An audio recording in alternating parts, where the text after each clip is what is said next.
It is 7 o'clock. We'd like to call to order the Williamson County Board of County Commissioners meeting for the month of February 2008.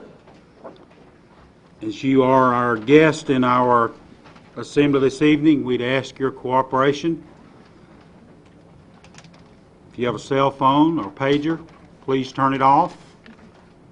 If it goes off during the meeting, we'll ask you to watch the rest of the meeting from the parking lot. So please help us with that. It's a respect that we ask you to honor as we are in a legislative session of the county.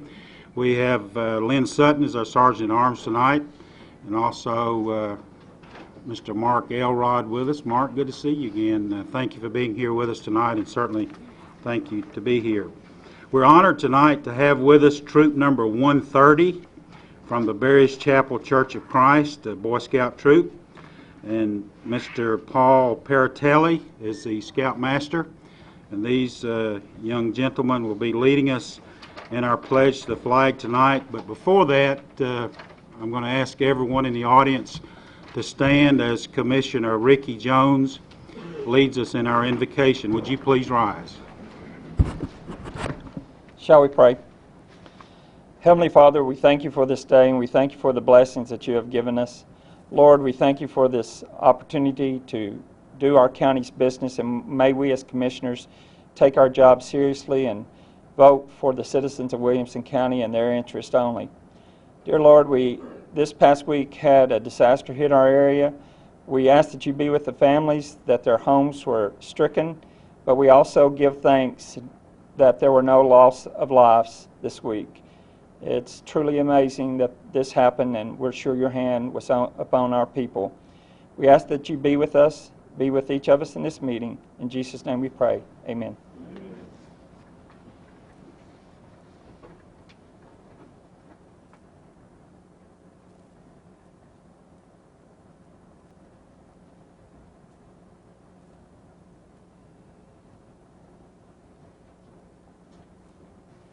Join us in saying the pledge. I pledge allegiance to the flag of the United States of America and to the republic for which it stands, one nation, under God, indivisible, with liberty and justice for all.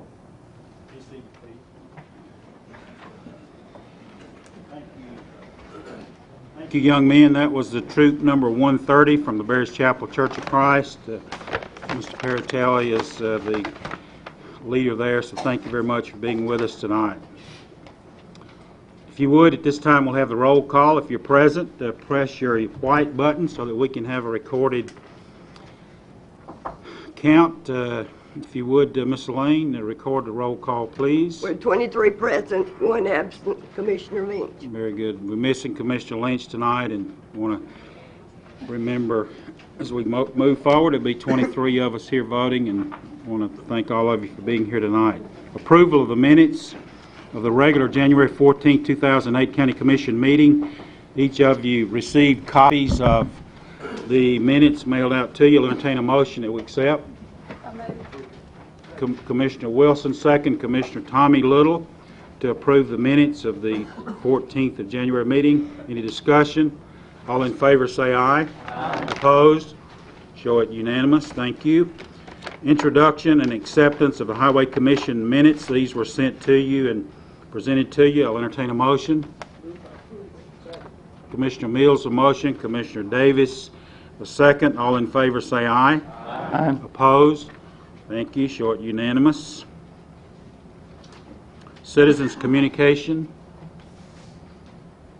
We don't have anybody that signed up to communicate through that section of the agenda tonight. Do have some housekeeping items that we need to address as we start our meeting. We have four late filed resolutions that we need to have the body give us direction as to what you'd like to do tonight. We have late filed resolution number 17, resolution appropriating and amending the 2007-8 Circuit Court Clerk's budget by $52,500. Revenues to come from reserve account Any objection to hearing that resolution tonight? I see no objection, and as this was late filed through no fault of the clerk's office and some scheduling issues tonight with the approval of the commission, I'm going to move that to the first appropriations resolution that will be in front of 2-081. We'll hear 20817 is the first appropriations resolution, so that our clerk and Judge Bivens can go about to their business tonight. Also, late file resolution 20818, resolution appropriating and amending the 2007-8 capital projects budget by $488,145 for home grant funds. These revenues to come from the state of Tennessee. Any objection to hearing that resolution this evening? I see no objection, so we'll add that right where it is on the agenda. Late file resolution 20819, resolution authorizing the county mayor to enter into contractual agreements for economic development grant funds totaling $2,637.49 for economic development purposes. Any objection to hearing that resolution tonight? I see no objection, so it will be added at that point. Let's see, Diane, is the only other one, the one on the bottom, 20820, late file resolution to support state legislation repealing the provision that reduces the commission retained by County Register of Deeds. This was late filed. Any objection to hearing that resolution this evening? Very well. I see no objections, so that will be added to our agenda.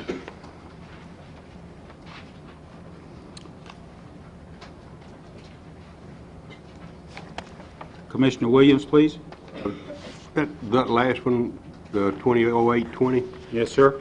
what, consider that Ms. Sadie Wade's here, why don't we move that to the front with, I will absolutely honor that. Any objection to moving 20820 up? You can't go in front of the appropriation. We'll move it up to the top of other. We can't put it in front of appropriations, but we put it in front of other, so we'll hear that as the first resolution under the other section. So, any other Commissioner Williams, you also brought to the chair's attention something tonight that we need to announce to all of our cohorts and colleagues on the commission. I'll just let you do that. well, I was, the little name tag like Commissioner Para has over there, and I think Commissioner Hayes has, that they gave us out. I was looking at mine, at the back of mine the other day, and said, do not worry if you have a heart pacemaker. So anybody might want to consider that if you have a heart pacemaker. So if any of you are wearing that little nice little tag, and I forget mine every time, if you got a pacemaker, be careful. So They can do that and serve on this body anyway. that's right. Now, Heart condition. you can't have a heart condition and be on this body anyway, I don't think.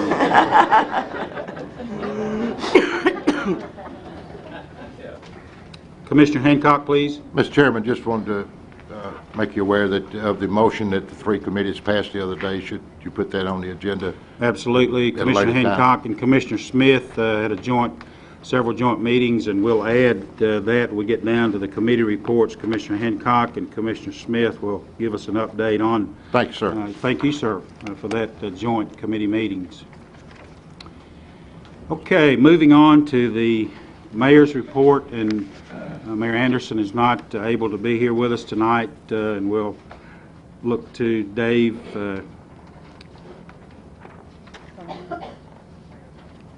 Coleman.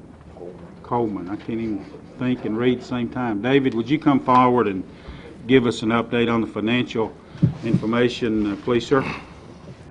Mr. Chairman, we have several items in your packet tonight. The first one is the normal budget report that we gave you through the month of December.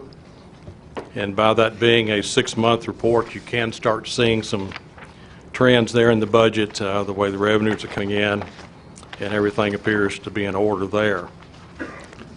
We also have actually 3 months reports from the Marriott Cool Springs Conference Center.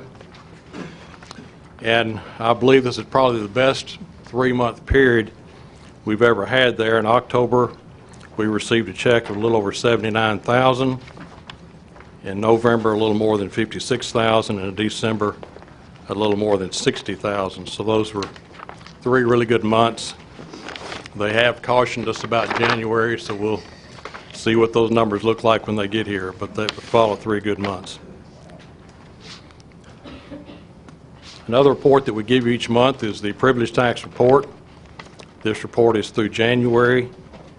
This is one of those reports that we have been giving you caution on every month so far this year because of the decline of the privilege tax and the new housing starts this year.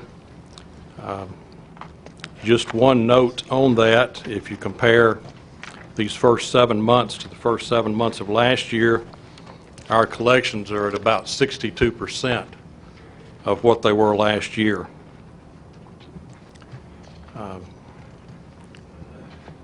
The mayor intended to touch on this, and I'm sorry he's not here, but it is a word of caution. It's not a word of panic. We talked to the Budget Committee about this the other night, but it is something that we certainly are following very closely and will continue to give you updates each month on that. And you'll be getting additional information, I think, from Mr. Horn and others about the building permits being issued and where that market is right now. So we certainly are watching it very closely. Mr. Chairman, I have another report to make that I normally don't make, but I'm very happy to make. But I'm sorry the mayor is not here to make it because it's really his to make.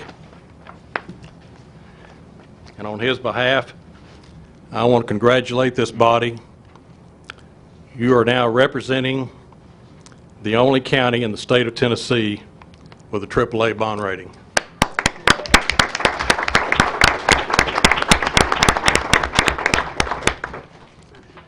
If I may, Mr. Chairman, I'll just read you a couple of statements from Moody's report. This was made known to us on Friday, and we received the official document today. Moody's upgrades Williamson County, Tennessee to AAA from AA1. The upgrade to Moody's highest quality rating is based on the county's very strong and growing economy, characterized by very high socioeconomic indices and continuing significant tax-based growth, strong financial operations, and a manageable debt position. Moody's expects the growth in Williamson County's sizable $24.2 billion tax base to continue. According to data compiled from federal tax returns from 2005 by Syracuse University, the average adjusted gross income for county residents was 7th of all counties in the nation. Moody's expects the county's financial position to remain strong, given a long trend of healthy reserve levels, conservative budgeting, and strong revenue growth. Moody's expects the county's debt position will remain manageable, given an average rate of principal retirement of 66% within 10 years. Mr. Chairman and County Commission, this is not an overnight process. In fact, this began many years ago in the late 1980s when this body, along with County Executive Robert Ring, decided to make education a priority in this county. And that was really the basis for a lot of the growth and commercial improvement that we've made. In the year 2000, 1 year before 9/11, County Executive Clint Callicott, then Budget Chair Clyde Lynch, Sam Cruz, and Tom McAnulty with Stevens, and myself went to New York to make the first real push for a AAA rating. In 2002, when Mayor Anderson was elected, he made this a priority and a goal for us to achieve and attain this AAA rating. For the last year, our financial advisors at Stevens have worked very hard to put together a presentation for this bond issue that we'll have tomorrow to help us get this rating. Mr. Chairman, as a Vanderbilt fan, it's hard for me to understand this concept, but for those Alabama and Tennessee fans here, you know how it is once you get to be number one. The toughest part's staying there. So we've got a job ahead of us. We can do that by continuing to do the same things we've done in the past. Follow the same policies and the management philosophy that's helped us get here. We don't need to change that. I want to thank the County Commission for your helping us to achieve this goal. It's only by your votes that projects are approved and budgets are set. And I want to thank the Stevens team for their guidance in helping us. It's really a team effort. Every department, every elected office in the county is involved. Especially want to thank the Property Assessor's Office and the Trustee's Office that help us in providing a lot of information that we have each time we have a bond rating. I want to thank my staff, and especially my assistant, Nina Graham, for helping to compile this information. We spent an hour and a half on the phone last week with the Moody's representative and Mr. Cruz. And I want to thank Jordy Thompson of Moody's for believing in Williamson County and recognizing the financial strength of our county. Mr. Chairman, if you would at this time, I'd like to recognize Mr. Sam Cruz and see if he could say a word or two to you about this. Sam, would you come forward, please?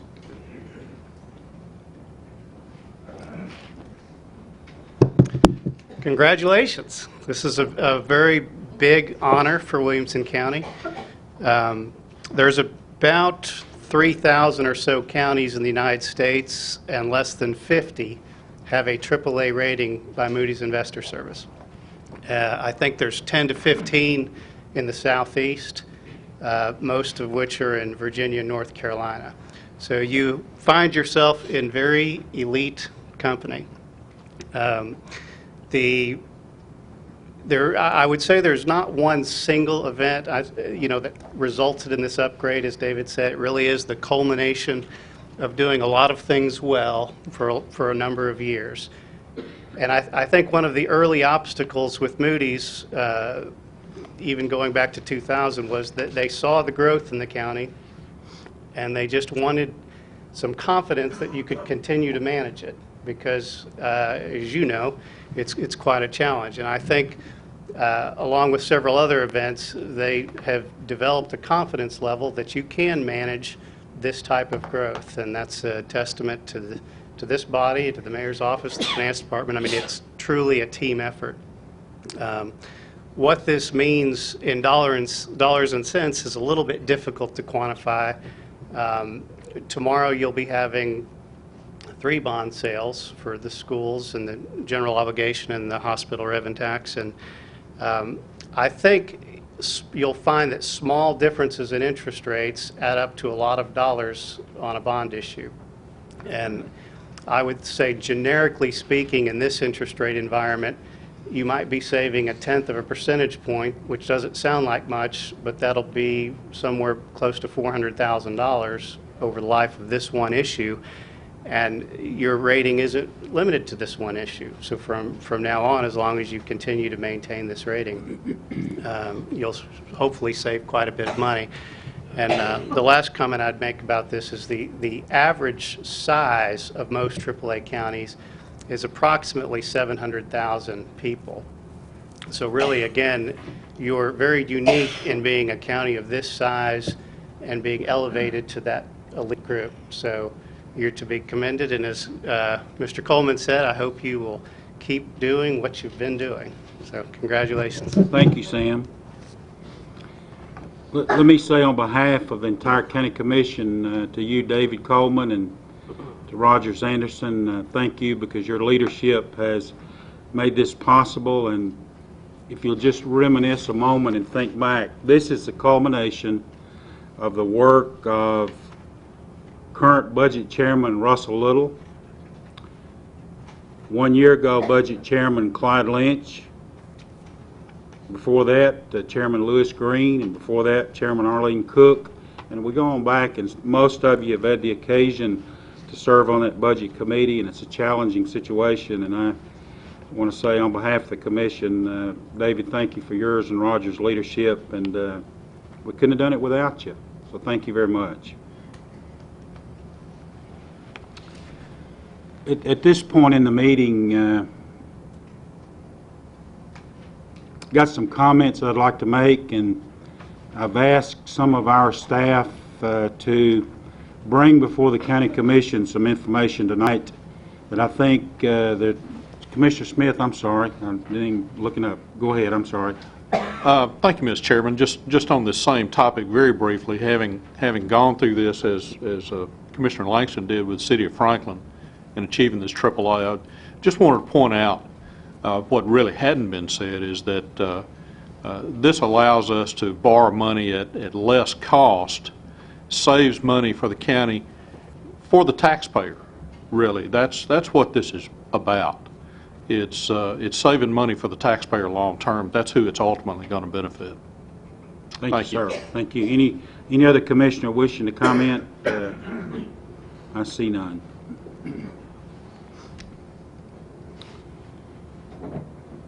Tuesday night, this past week, at probably 6 o'clock starting, there were many people's lives in Williamson County that was changed forever.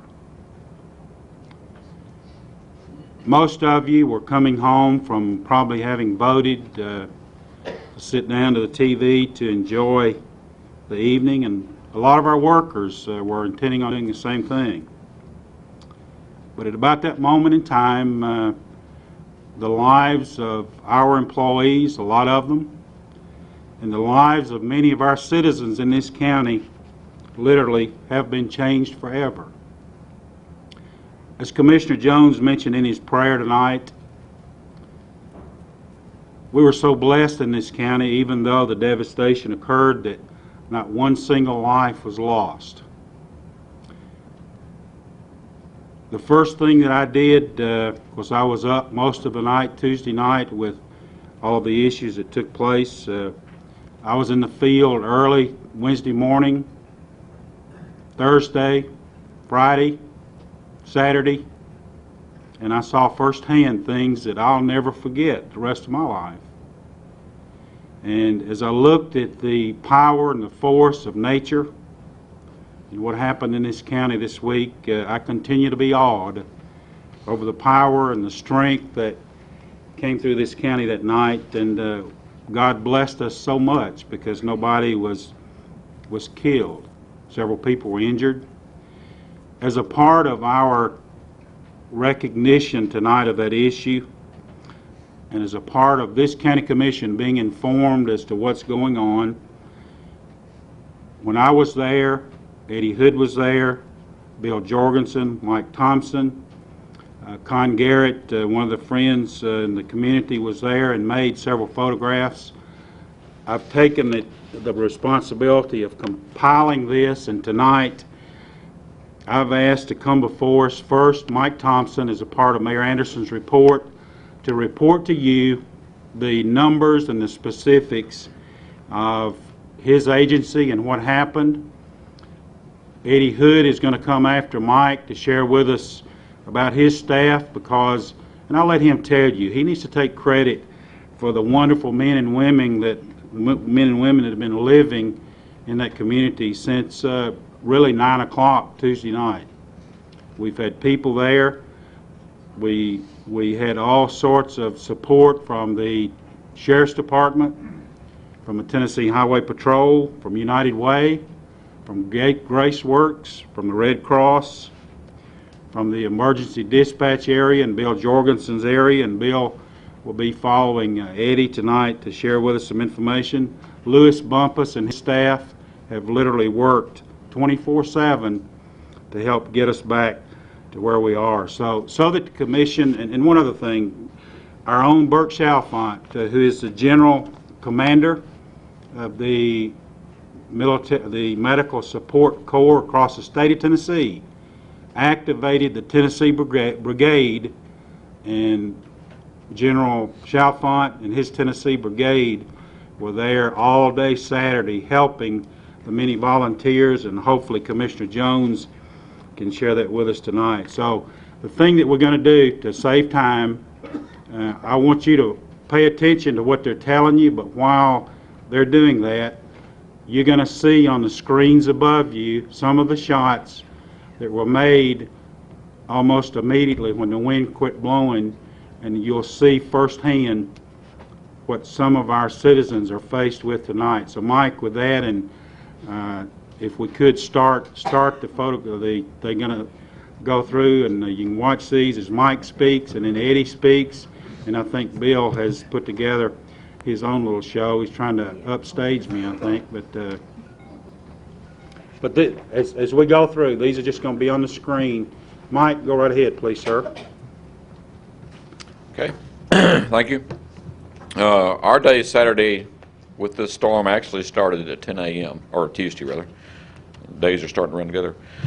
Started at 10 a.m. with a conference call of all the emergency managers in the state with the National Weather Service, which we don't do very often, and when we do, we take it serious. That information was the type of weather we had coming through. They did tell us at that time they thought we wouldn't get anything till 3 a.m., but it moved much faster.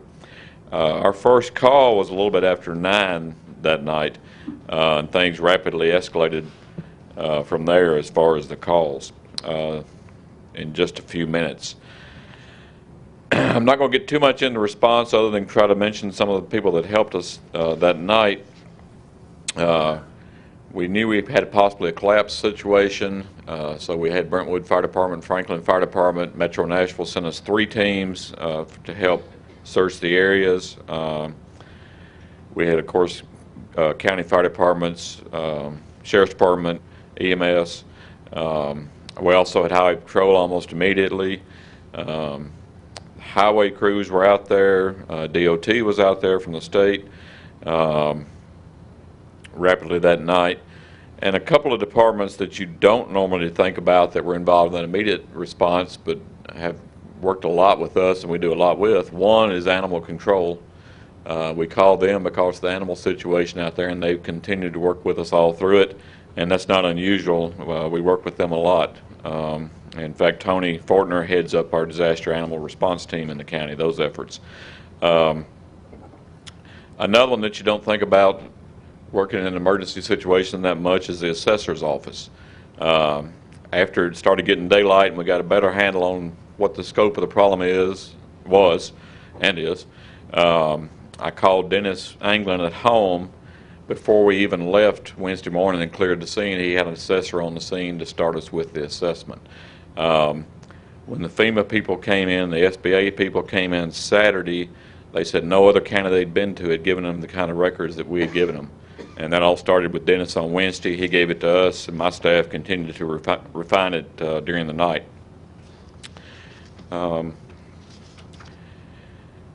Just a few little statistics. Of course, Saturday, the cleanup effort, we had county personnel everywhere. Everywhere you went. And some of the departments, I hope I don't leave any out, were Highway Department, of course, the landfill. Lewis Bumpus has been invaluable to us throughout all this.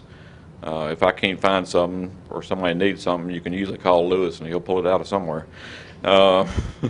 Mayor's office, property management, parks and recreation, and emergency communications, who was assisted by the amateur radio group.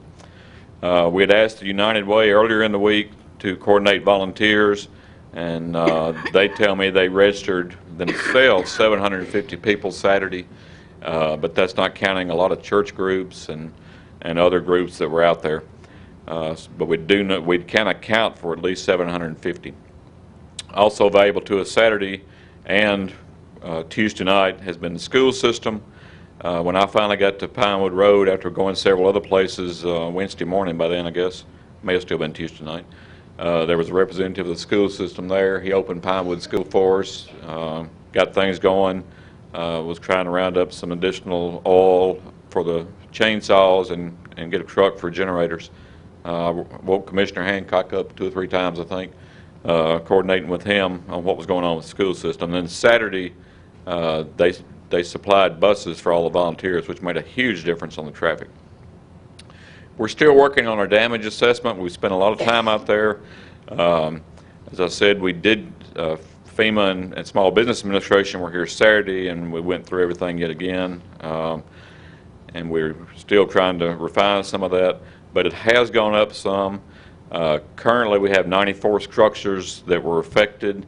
49 had what we classified as minor damage, 11 with major damage, and 34 destroyed or not repairable.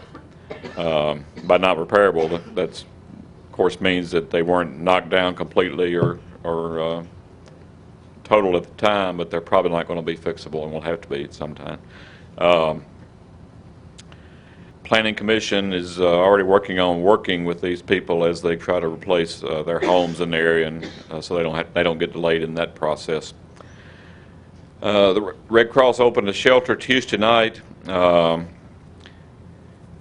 Currently, well, Saturday and Sunday night they housed 11 families, about 25 people. Friday and Saturday night, that dropped Sunday night to 2 families with about 8 people. And right now, as of today, they had one family that was still going to need some shelter. The National Red Cross has also opened a service center at Fairview High for people that might be eligible for assistance or might need it, can come and interview with the Red Cross for that. Animal control, I mentioned, they continue to house 13 dogs and 2 cats belonging to victims. That has gone down a little, but not a lot. Middle Tennessee Electric has completed restoring electricity to everybody that can be restored. Obviously, if it's a totaled house or major damage, they can't restore it. But of the 5,000 that lost power, they have completed all that so far. Something that was announced today, I believe, or yesterday, Tennessee Department of Human Services has low-income assistance available for Williamson Countyans, and that is in the form of food stamp replacement for people that may have lost their food stamps because of the storm, or they also have cash, one-time cash payments for anybody that was affected and may fall below 125% of the poverty guidelines in the county. That's the quick overview. On the storm itself, there were actually 4 storms that hit the area. The one that affected us was actually the 3rd one, but there were 4, and that explains some of the damage in some of the other counties. Right now, the governor has requested, or last week, the governor requested 21 counties be declared disaster areas by the president. 5 of those have been declared thus far. Despite all the rumors, we were included in that request. Despite the rumors, we have not been denied. And despite the other rumors, we have not been approved. That's not unusual. It's common.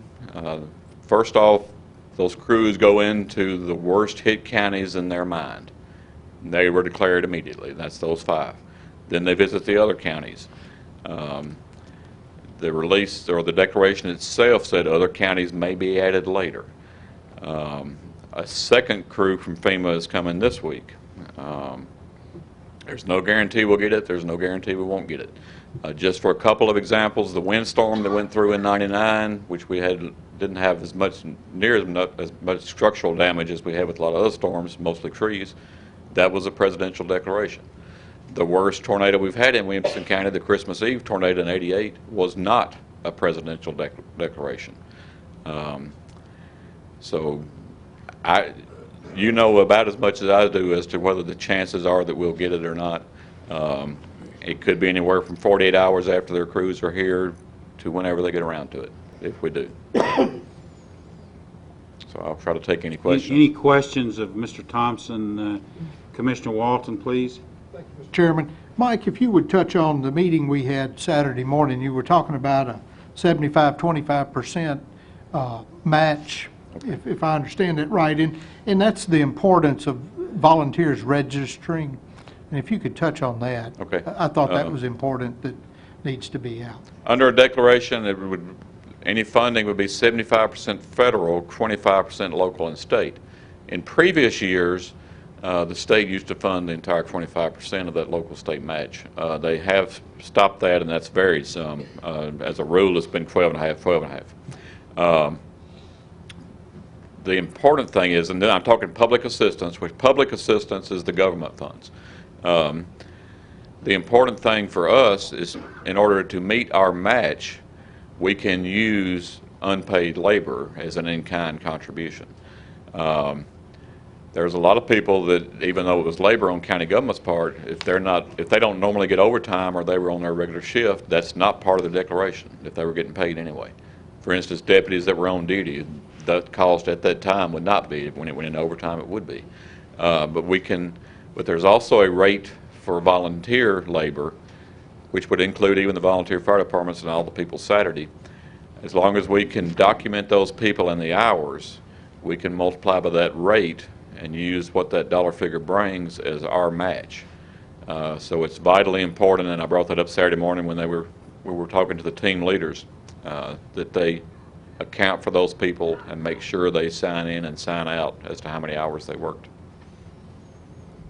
Thank you, Commissioner Walton. Any other commissioner have a question, please? I don't see any buttons pushed. They can't push the Okay, button. Mr. Bain. Oh, they're not pushing, they're not working. Let's see, where are we? Commissioner Bain, I'm sorry. Was all of this tornadic wind, or was there any straight line wind? And if it was tornadic, how long was it on the ground continuously? It was both, from what I saw. The Weather Service estimated 10-mile path, but it wasn't on the ground continuously for 10 miles. And I'm not even convinced it was 10 miles. It was about 200 miles wide, is what they had estimated. And it was classified as either an F1 or an F2, which would be winds up to about 140 miles an hour. Once we get our damage assessment done, I'll be mapping it, and it'll give us a real good idea of the path. But from what I saw, there were some straight line winds associated. And from what I could see Tuesday morning, I think when the second winds went through, which were after the tornadoes, that we did have some additional damage from what I could tell being that time of night. Commissioner Chalfant? I'd like to comment just very quickly. One of the most impressive things that I've ever witnessed was the overflowing generosity of the community, the tremendous number of supplies contributed. Supplies, hundreds of cases of water, food of every description, canned foods, non-perishable, clothing that basically filled 2 wings of Fairview High School and stacked 8 and 10 feet high. It was even to the point where the United Way finally decided we can't take any more. It was such a huge outpouring of the community and a huge participation in doing everything they possibly could to clean up, help clean up, do whatever possible to help these people that were affected, and it was absolutely amazing. I've talked to a lot of the victims in the days since then, and the overwhelming response and comments I've gotten from them have been gratitude for everything that has been done. I hadn't heard complaining from them. It's been gratitude. And if you were out there Saturday, everywhere we went, because we made the whole route during our 8 or 10 hours Saturday with FEMA people, if you were out there, everywhere you went, it wasn't 2 or 3 people helping. It was a whole mess of people helping, a busload usually. So it was just amazing. And the difference in Saturday morning and Saturday night was amazing. Other questions of Mr. Thompson? Mike officially, and Mr. Hood will talk about when he dispatched his crews, but the first evidence that anything hit the county was about what? 9:16, I think, was the first page I got. And then the other pass came through about 12:30? Yeah, around 12:30 or 1. So if y'all were watching it on TV, that with the multiple cylinders of wind running in opposite directions, 115, 20 miles an hour. You know, it's amazing, as most of you watched, the technology of weather radar as you sit and they say, Tommy, it's getting ready to come over your house. You better take cover. So, any other questions of Mr. Thompson? Thank you, Mike. Mr. Eddie Hood, if Eddie would come forward. Eddie has been just remarkable with he and his staff, and I'll let him tell you about that.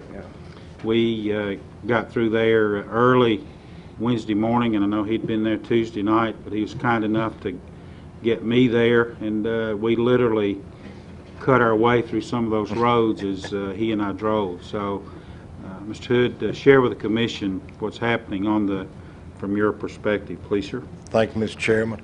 We got called out around 9:30 Tuesday night, and we called 4 crews in. We went out with chainsaw and we started cutting Tuesday night. I mean, the pictures, it tells a whole lot till you actually see it. You know, they don't do it justice, but it was roads totally blocked. And so Wednesday morning, we sent our heavy equipment down so we could kind of speed the process up. And our whole workforce is on site. I mean, they've been working ever since Wednesday morning, Tuesday night. We got a lot done, but you know, we got some damage to the roads. Where the big tree was along beside them, when they blew over, the road went with it. A lot of guardrail damage, but it's something to see. I mean, it's like everyone stated. It's lucky no lives were lost in the county that night to see the destruction at Western Park. It's just devastating. But anyway, we have done a whole lot. We cleaned up. We pushed everything back Wednesday. Now we're going through the cleanup process. And I rented 5 extra chippers and also purchased a new chainsaw because it's a lot to cut up down there. And we got all our workforce. Like I said, we've done a lot, but it's still a lot to do. Any questions of Mr. Hood?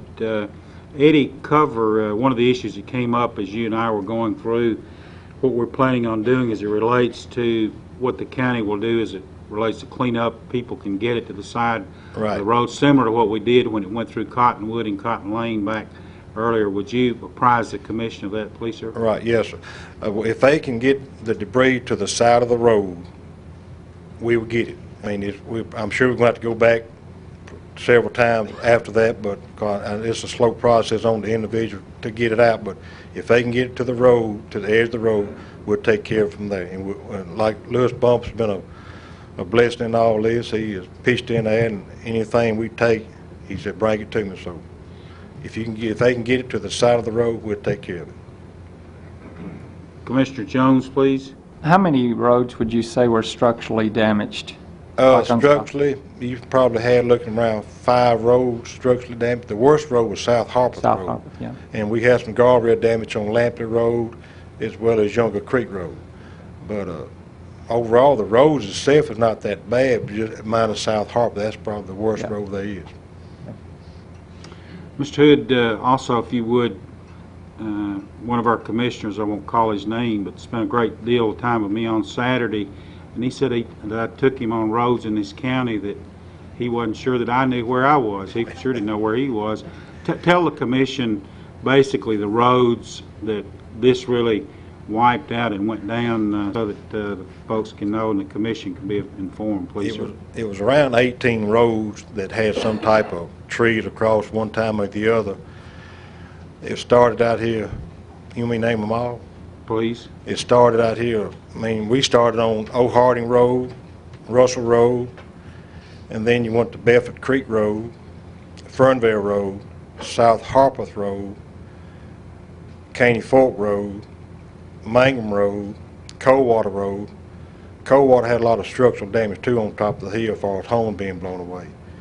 And then you had Lampley Road, Younger Creek, Westlake Creek, Kinsey McCord, and it's around 18 roads what it was. Questions of any commissioner? Raise your hand so I can identify you. Thank you, Mr. Hood. Is Mr. Bumpus in the room anywhere?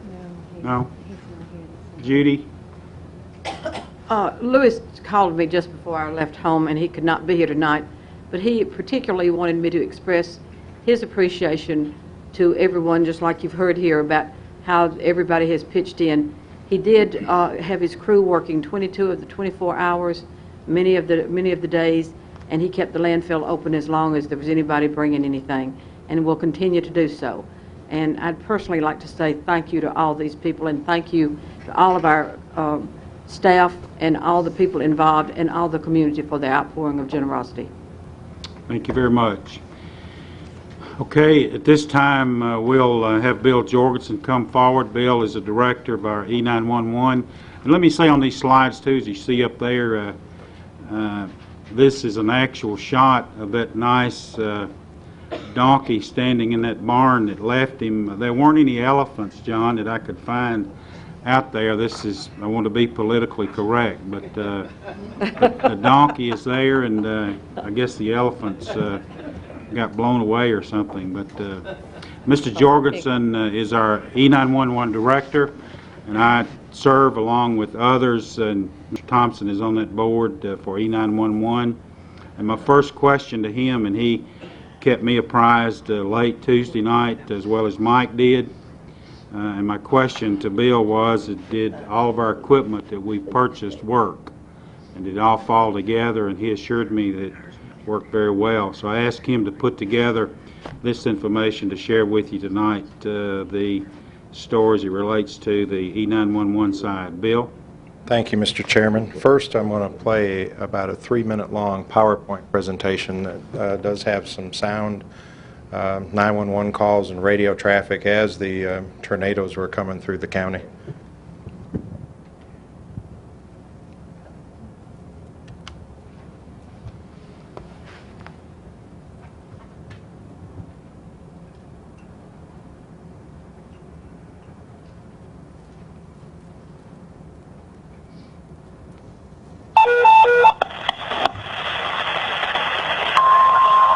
To all units, Williamson County is now under a tornado warning. Tornado warning. 720. We're getting heavy rain and pretty good size hail. Copy. Heavy rain, pretty good size hail. Tornado down. 100 King Road towards Forest Glen, headed towards Sternville area. Report of a tornado on the ground. 100 near King Road, headed towards Fernville. 733, if you don't have me 10-8, I'll be right. Fernville, we just got confirmation of one touching down Chester and Cumberland.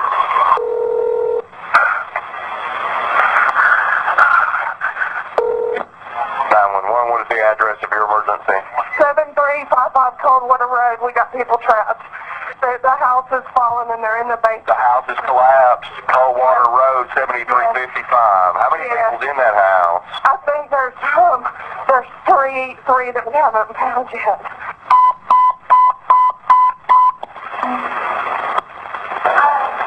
Station 31, Station 21, structure collapse. We got 3 confirmed unaccounted for, Coldwater Road. Yes, we need help. Where you at, ma'am?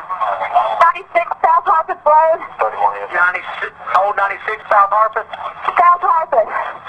Please, there's light lines down. There's a house down with a woman in it. We're trying to get her.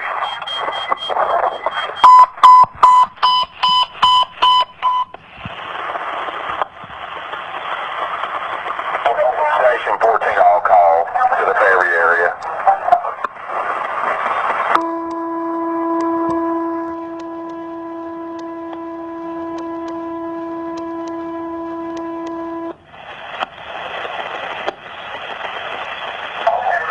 Station 1400, all call, all personnel respond for possible deployment to the Fairview area. We've had some major storm damage, tornadoes touched down, Coldwater Road, several houses collapsed. Station 1400, all personnel respond. This is an all call. Some major storm damage in the Fairview area at this time. All stations, all units report to your appropriate station, 2127.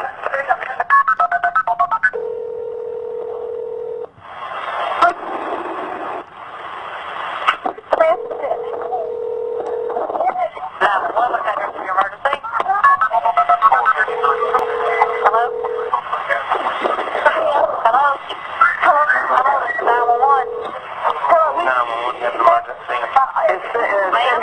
Cold Water Road. We've had a man injured. It was in a camper. Hang on for me just a moment. Hello? I can barely hear you, ma'am. In the camper. The camper was slow. They found it over here. Hello? Hang on for me just a moment, ma'am. I'm the EOC. 22. Hello? Go ahead. 21. I was fine with 15 on that. Now I'm in 16. What have you?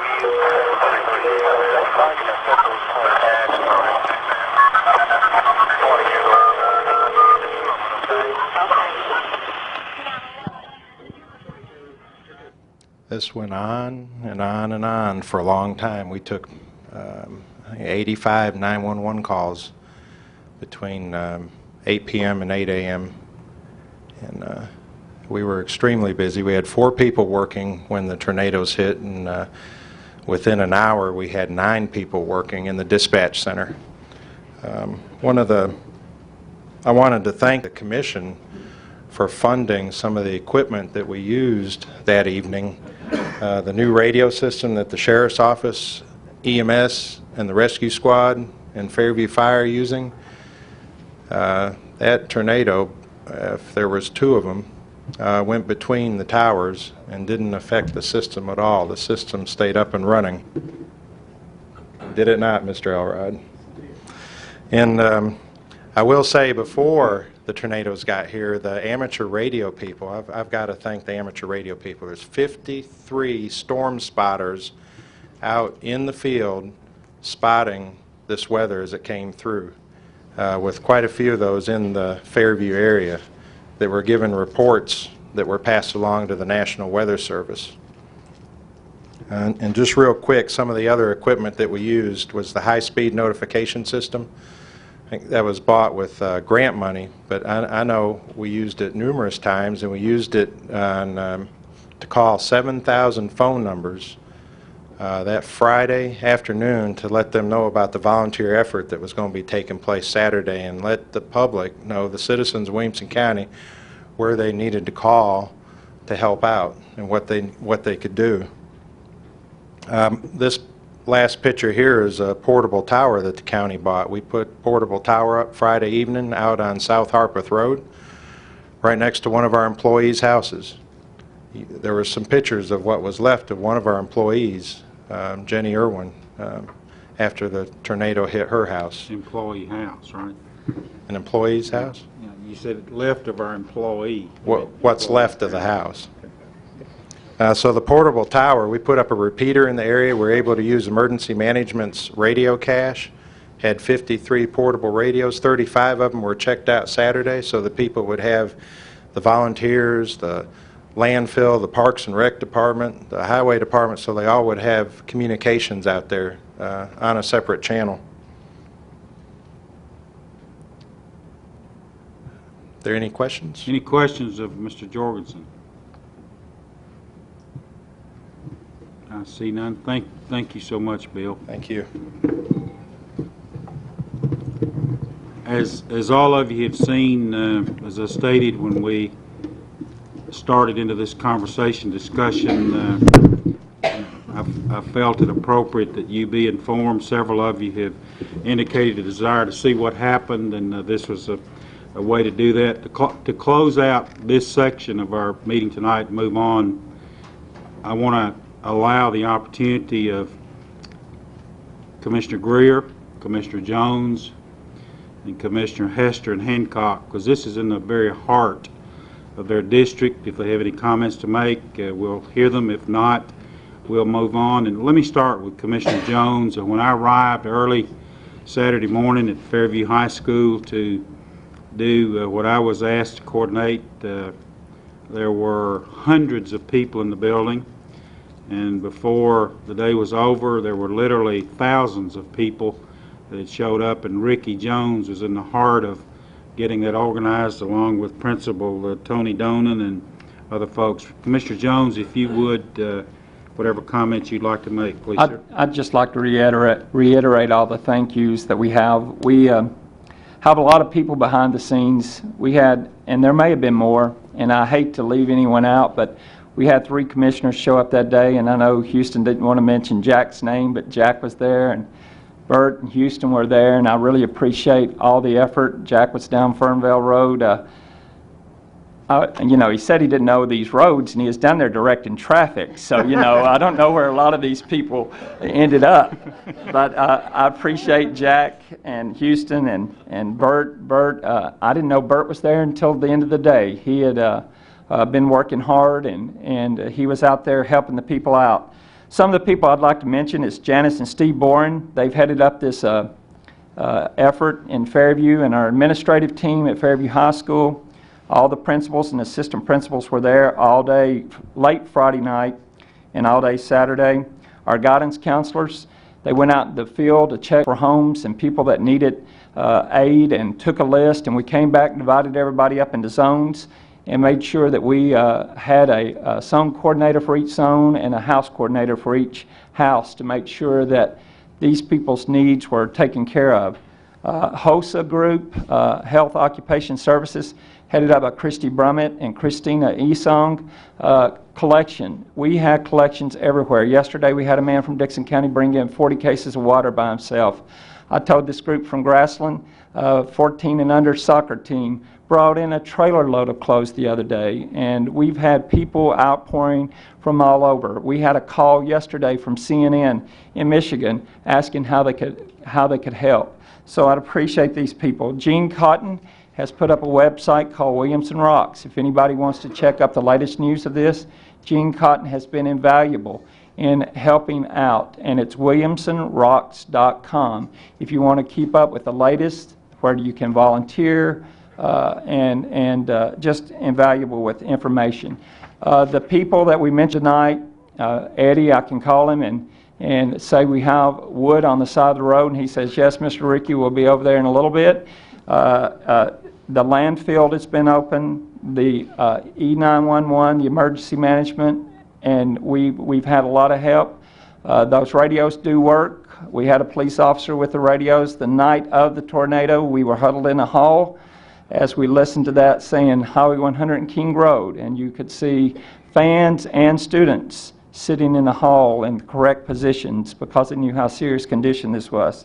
Parks and Rec, just the little things. We needed a router the other day for the Red Cross at Parks and Rec, and Doug had it out there within an hour.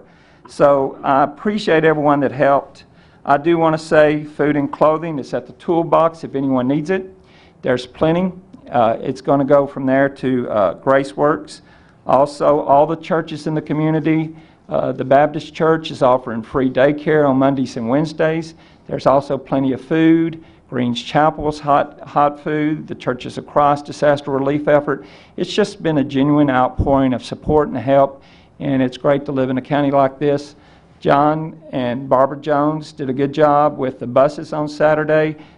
We had those buses going in and out. We had 8 bus drivers, was it, John? I think 8 bus drivers that was there all day shuttling people in and out into these areas and these zones. So out of bad comes good. And so thank you, and thank for all the help in our first district. Commissioner Greer. I'd like to reiterate what Ricky said. I want to thank everybody who volunteered, everybody who contributed whatever they had to contribute, money or whatever. As I understand it, there are still a few needs. I was told that the people who don't have insurance will need a permanent place to live. That's one of the needs. The other, I think they may still need pasture for some of the livestock. So again, thank everybody. Commissioner Hester, please. I just want to thank everyone. It was so incredible to learn of all the volunteers who were there, and I know the long, hard hours that were put in by our county personnel. Understand that gift cards might be appropriate at this time from local hardware, clothing, and food stores. If you wanted to drop those off at the county administration office and the mayor's office, I'm sure they'd be glad to help out, but just thank you. Commissioner Hancock, please. Mr. Chairman, Commission, we've seen this evening the best of America and the best of the American people. We just all need to be so grateful that no one lost their life. I happened to be out there around 8 o'clock, and the way the first responders were taking over the situation and doing constructive things in a well-organized way was just something to behold.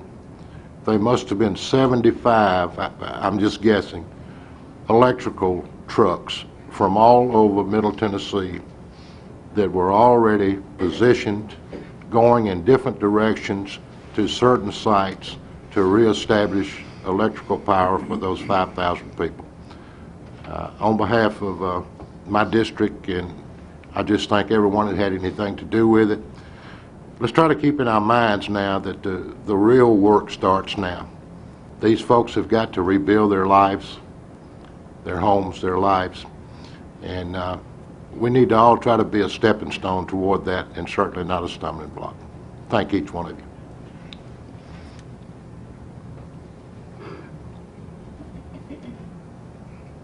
Mr. Thompson.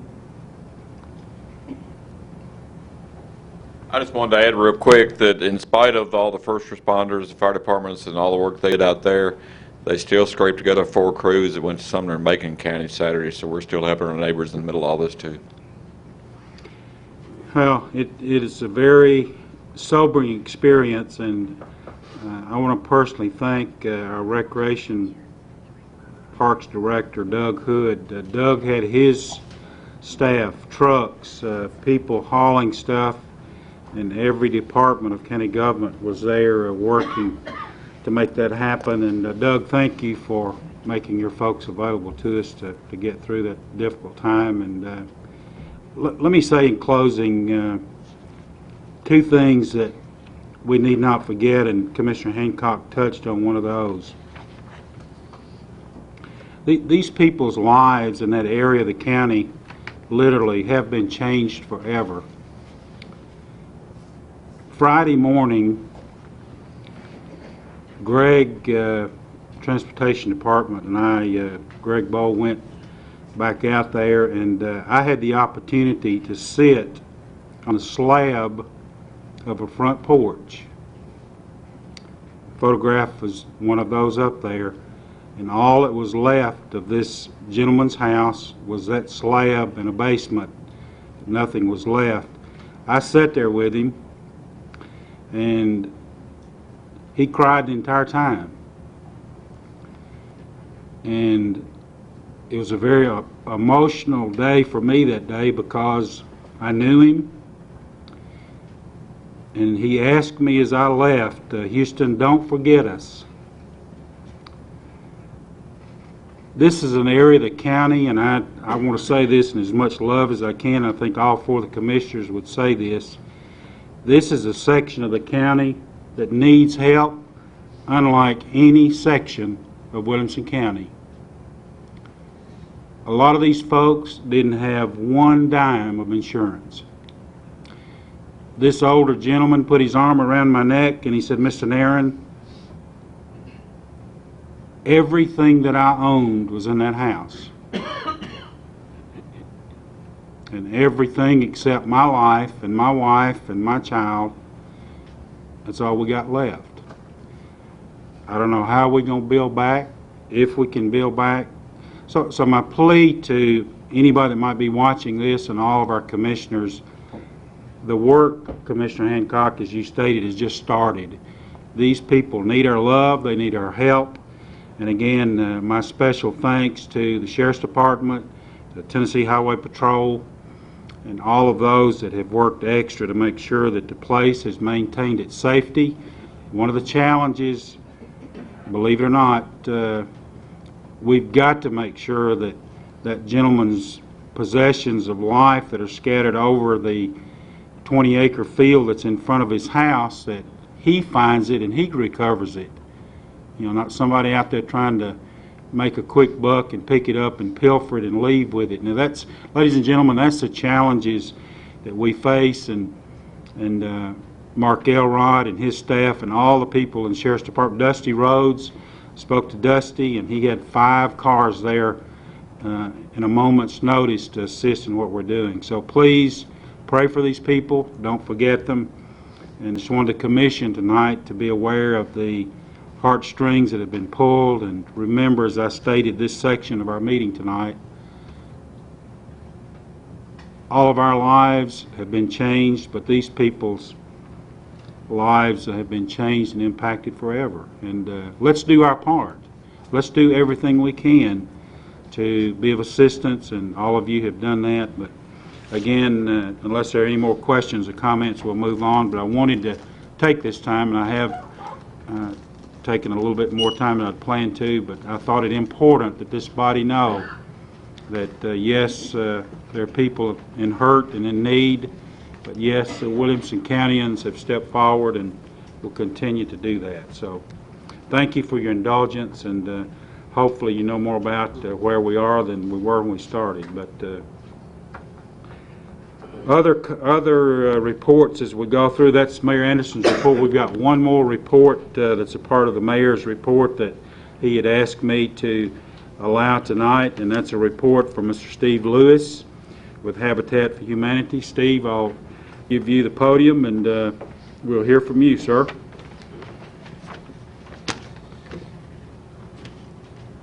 Mr. Chairman, ladies and gentlemen of the Commission, thank you for this opportunity to come and be with you tonight and do a brief commercial, if I might, about Habitat for Humanity here in Williamson County.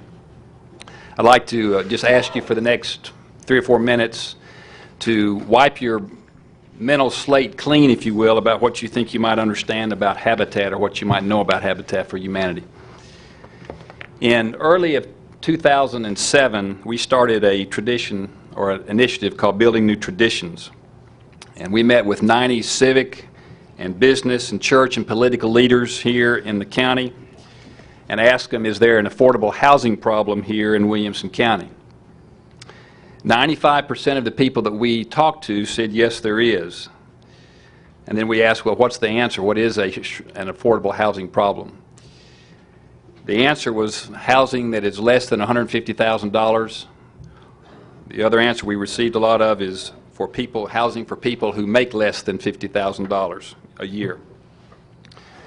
We also learned that we needed to address a few things with Habitat for Humanity. One of those was the way the houses looked.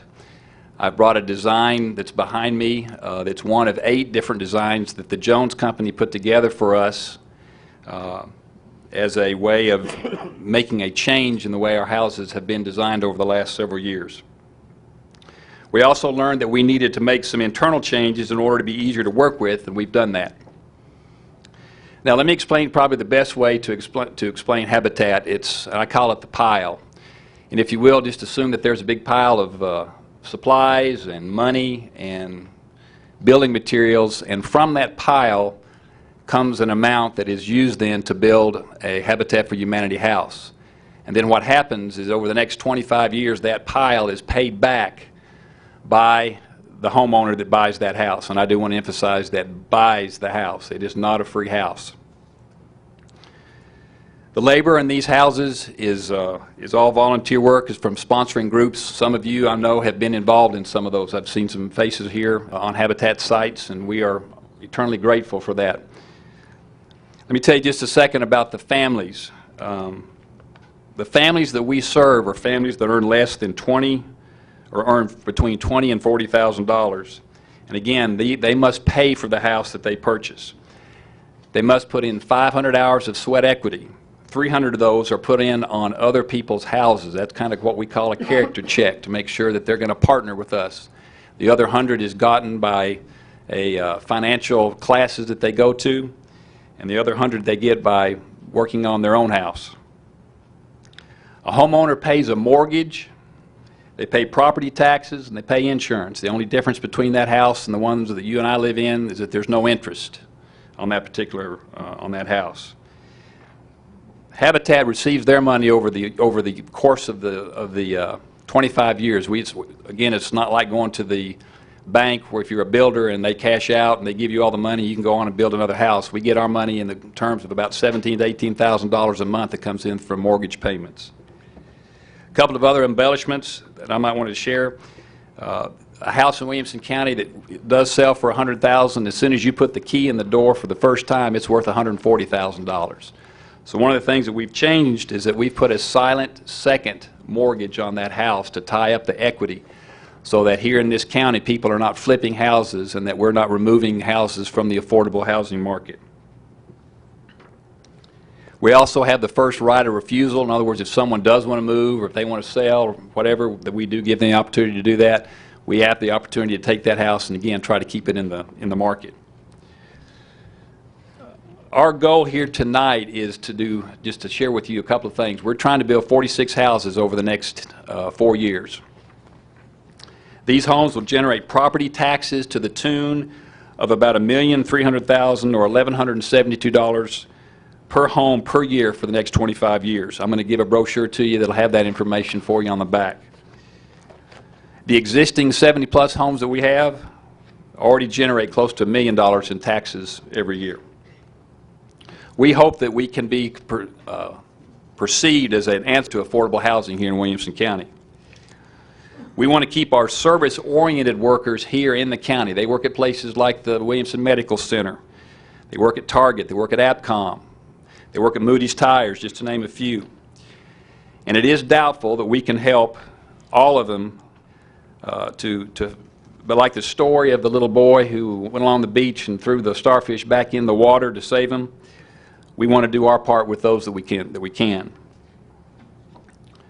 Being new to this process, but allowing that one must ask before being considered, we're asking for $600,000 in funding, or the equivalent of the cost of land and infrastructure, to produce 10 buildable lots, which is $20,000 for the land and $40,000 for the infrastructure.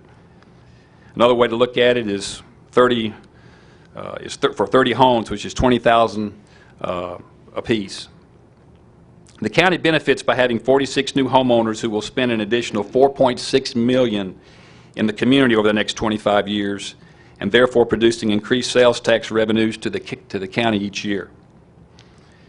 Now, I was told that after 10 minutes I'd turn into a pumpkin, and I'm beginning to feel a little orange, so I'm going to stop and ask if you might have any questions as it relates to this particular subject tonight.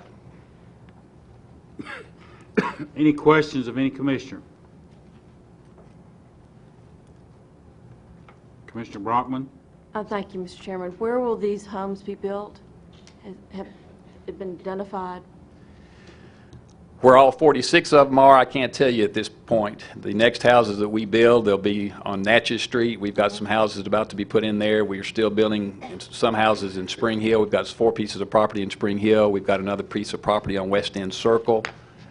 We also are in some discussion with Fairview about some property in Fairview. So those are some of the places, and then we pray on a daily basis to be able to find those other lots that we are hoping to build on. Thank you. Sure. Great question. Other questions at this time? Very good. You escaped without turning to a pumpkin. You have some information you want to leave us? I do. Just if you would, Pat, start at the end and we can pass it around and we'll get on with the rest of our meeting. Thanks again. Thank you for being here. Before we leave this issue on the tornado, let me give you these 2 names and phone numbers that's coordinating. There's been a great effort between United Way, Red Cross, Grace Works. Write this lady's name down, Janice Boren, B-O-R-E-N, 417-4090, 417-4090. If you can help clean up, cut trees, repair, whatever, she's the one, and Commissioner Jones, she's still doing that, coordinating that. And then if you have anything to donate, this is a very easy number, 211. That's the hotline at United Way that you can call. Don't call Bill Jorgensen at 911, but 211 to donate food, clothing, and anything of that sort as a donation to that will be coordinated, and as Commissioner Chalfant said, clothes and those sorts of things. So Very well. Thank you for your indulgence, and we'll move on now to the Williamson County Schools Director's Report. Dr. Rebecca Sharber.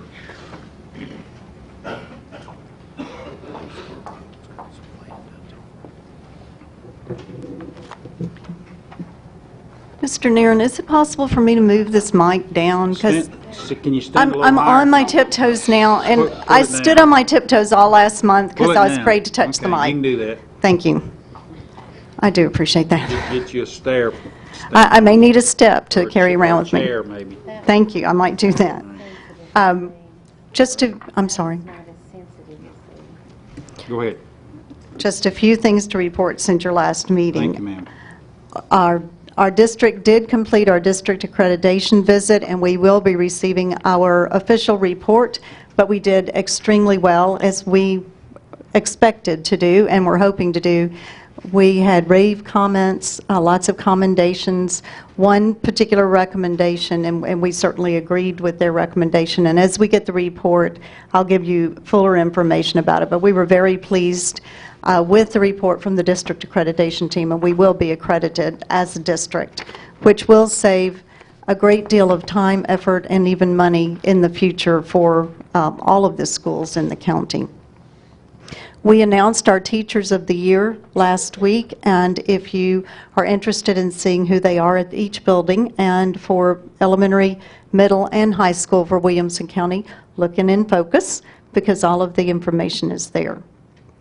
And on Saturday, we held our 4th annual Frist Art Show at the Frist Center with all of our students chosen by their art teachers having something displayed in the Frist Art Center. And it was very crowded, and in fact, it looks like we may need to go to 3 receptions instead of 2. The first year we had the display, we only had 1 reception, and the Frist Center said, we can't do this, this is too many people. So then we broke it into 2, and now those 2 receptions are overflowing. So it's just nice to know how much interest the people in Williamson County have in what happens with their children. And I know you thought the information about the tornado was done, but it isn't.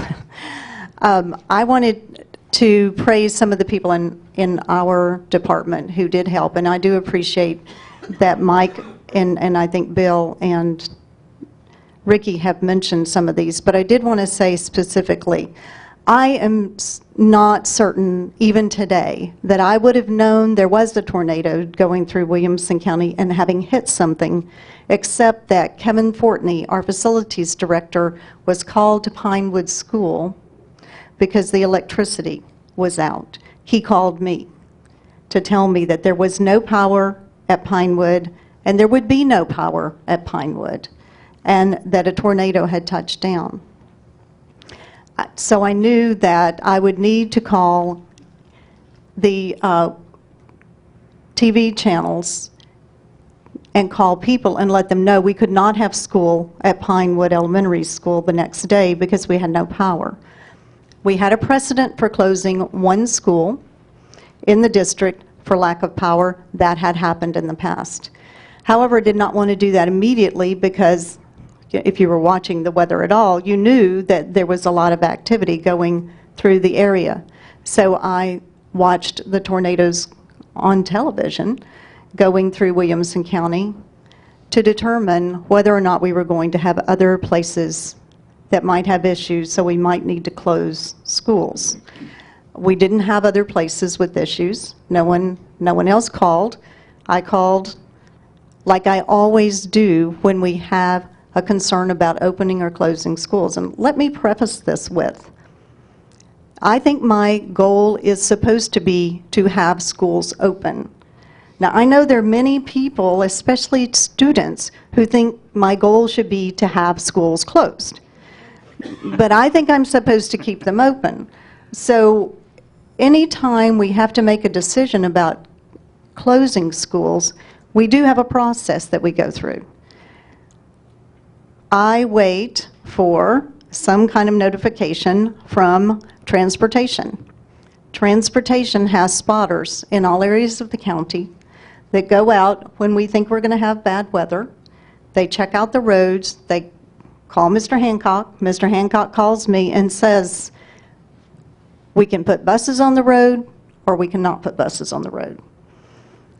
The Thursday before this happened, I got a phone call from Mr. Hancock about 5 o'clock. It looks like the weather is coming into Williamson County a little bit. We need to be open 2 hours late. We called that in. About 8 o'clock, he calls back and says, the weather is just too bad on the western side of the county. The buses cannot get on the road in the western side of the county. We're going to have to call school off. We called back. Even though we always get greatly criticized when we change our mind, we called back and said schools are closed. Now, schools were closed for the entire district because we couldn't put buses on the road in the west side of the county. But we do strive to keep children safe. So I make no apologies for doing that because I believe that's what we should have done. With the tornado, however, when Mr. Hancock and I talked, what's it like out there? Well, the bus drivers are going down some streets and they're having to turn around and go down others. But I didn't hear it's too dangerous to put children on the bus. It's too dangerous to put buses on the road. So the decision was made to open schools, not to close them. Now, I know some people want to know, well, why can't you just close schools in one part of the county? Well, we don't do that. We either close them or we open them together because we're a district. 2 different times over the last 15 years, there have been committees of broad representation of citizens across the district to study the idea of how we should handle the opening and closing of schools on weather-related days. Should we have snow routes? Should we close by clusters? Lots of different ideas. Both times, both committees, 2 different years, have come back and said, well, what you're doing now is what you ought to continue to do. So that is the way that we have operated. And I know that people have had questions about how those decisions are made. I can tell you this. It is a decision that the only time we have 100% agreement on is when there's so much snow, it's obvious you can't go to school. But there is no other time. Every single time we make that decision, we are criticized one way or the other, every single time, by many people, and with not very nice language, I have to add. But we are going to try to keep children safe, but we are also going to try to keep children in school. And I think, you know, if I worded out that decision, I think that Tony Donan, who is another person I want to greatly thank because he has exercised huge leadership at Fairview High School in helping to organize things and work with everyone to have his school used as a shelter and have his school used as a gathering point. He excused children to go out and help clean up, but then he finally said it's time for us to come back to school. And we don't apologize for that. But this is the best thing, and I'm going to read his words because I could not have said this as well.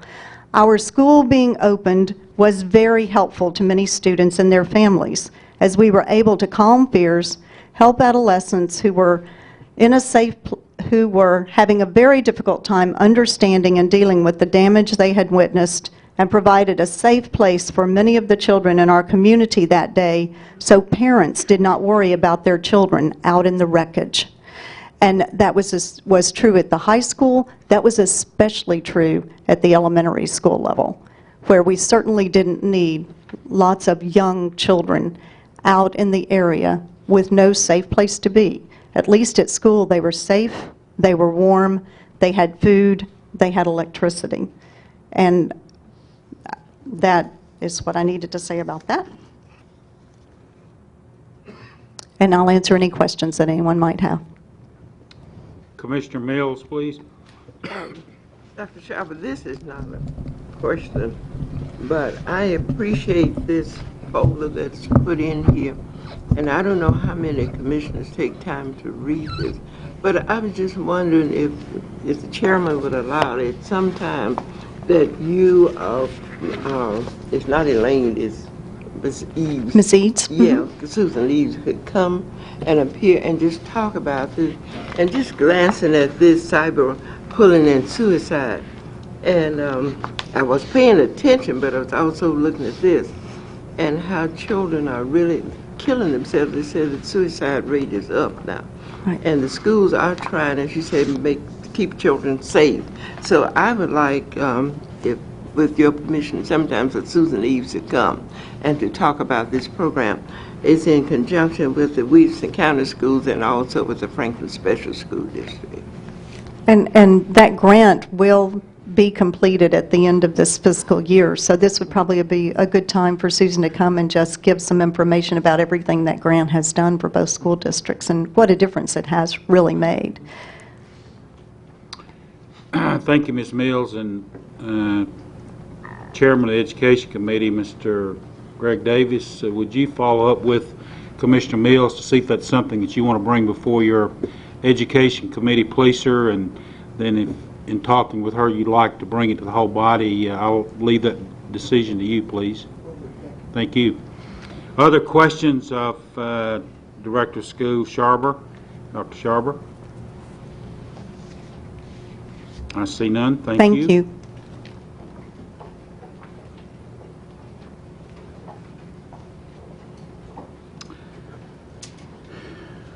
Now I'll lift it back up. Just had a few things, some information items for y'all tonight. Our parking garage diagnostic center is on time. Hopefully we'll have both of them open sometime third or late third quarter this year. We've been real busy. In the ER, we have had documented cases of the flu, and I'm one of them. And the problem is, and I guess some of y'all see in the paper, they made the vaccine for the wrong strains. So just try to stay away from everybody like I did tonight. I'm not shaking anybody's hand for that. The next thing's an interesting situation. We had a board seminar, which Commissioner Chalfont, Ms. Mills, Commissioner Little, Commissioner Smith, they were all there. We had some board members there. And I kind of have to regress. When I was the CEO of a hospital over in Bentonville, South Carolina, we actually went through a tornado. It hit the town. The town would have been a little bit bigger than Spring Hill. And you're talking about utter chaos, and we had casualties. We had 20 dead. So I can relate to what the people are doing over in your part of the county. So I brought it up, and I got support of the board members that were there. The hospital's going to donate $25,000. Okay, and that was the easy part. Now, Commissioner Chalfont and Ms. Reva Stinson, my executive assistant, helped me on this. My understanding is that y'all kind of feud over there a little bit. The 12,005 to the Pinewood area covers Pinewood Road, Lampley Road, Shoals Branch Road, and North Leapers Creek Road. 12,005 to the Fairview area covers Fernvale, Coldwater Road, Caney Fork Road, and South Hartford Road. Those funds will be available. The Pinewood will go through Greens Chapel United Church, and the Fairview one will go through the Fairview High School Relief Fund. So we just want to try to do our part. That concludes my report. Any questions of Mr. Miller? I see none. Thank you, Dennis. Y'all have a good evening. Question, Commissioner Jones? I'd just like to thank you from the citizens of the 1st District. Thank you very much. You're welcome. If you've never gone through one, you don't want to. I just ad-lib, it topped my roof, my chimney. I was in pretty good shape. We had a gas grill out there on the back porch. We never did find it. Now, my neighbor's house was wood paneling, and we could look up there, all the way up and down his house. You could see his commode sitting up there in his bathroom, his bedroom, everything else. But then some other people weren't lucky. Thank you, sir. Any other committee wishing to report at this time? We'd indicated earlier that Commissioner Smith, I'll recognize you as Chairman of Law Enforcement, and also Commissioner Hancock, if you would bring to our attention. I understand you've got some information you wanted to present to the Commission this evening. Thank you, Mr. Chairman. We did have a joint meeting of Law Enforcement, Human Resources, and Budget within the last few days to talk about the issue of the courthouse, the judge's request for possible additional judge. I'm going to defer to Commissioner Hancock. We have a handout we want to pass around, and then a motion that was made at that meeting that he'd like to introduce to the Thank you, commission. sir. Commissioner Hancock, please. Yes, Mr. Chairman, Commissioners, at the conclusion of our joint meeting with 3 committees, we felt like that, or I felt like that we didn't need to end up a year and a half from now in the same situation we've been in the last 6 weeks. So we made a motion and got a second to respectfully request that this innovative scheduling be attempted. One of the judges came to us and said that it was not a problem that couldn't be worked out by scheduling. So basically, we'll pass this out, Diane, if you'll pass this out and help me. Thank you.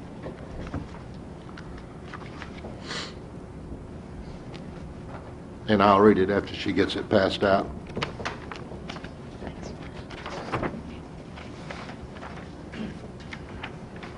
While she's passing that out, Mr. Chairman, I'll read this.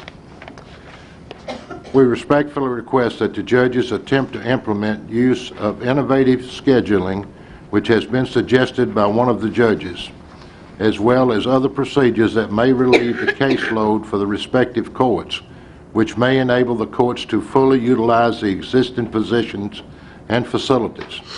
After this has been accomplished, then the judges are encouraged to periodically provide the results from the implementation of these procedures and the effect the growth trends have had on the caseloads, and to estimate an approximate date that they will outgrow the schedules that they have adjusted to enable the Commission to prepare for the future. And, Mr. Chairman, that's the motion that... Is there a second? Second. Commissioner Langston, the second. Commissioner Hancock made the motion. All of you have this in front of you. This is, as Commissioner Smith indicated, we had joint committee meetings of law enforcement, human resources, and property. And at the end of that, these comments are made and approved by those committees, and they want to bring this forward so that we could expect that with the Commission approving this, that we will have this implemented and administered by the appropriate judges that came before us. Any questions, discussion? Commissioner Smith, moving to Commissioner Bain, please. Yes, I would like to amend this in the 5th sentence where it says periodically provide, change the word periodically to annually provide.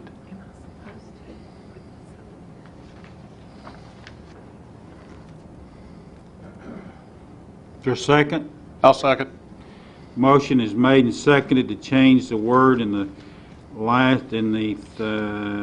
Fifth line. Fifth line to annually provide the results from the implementation. That's proper motion.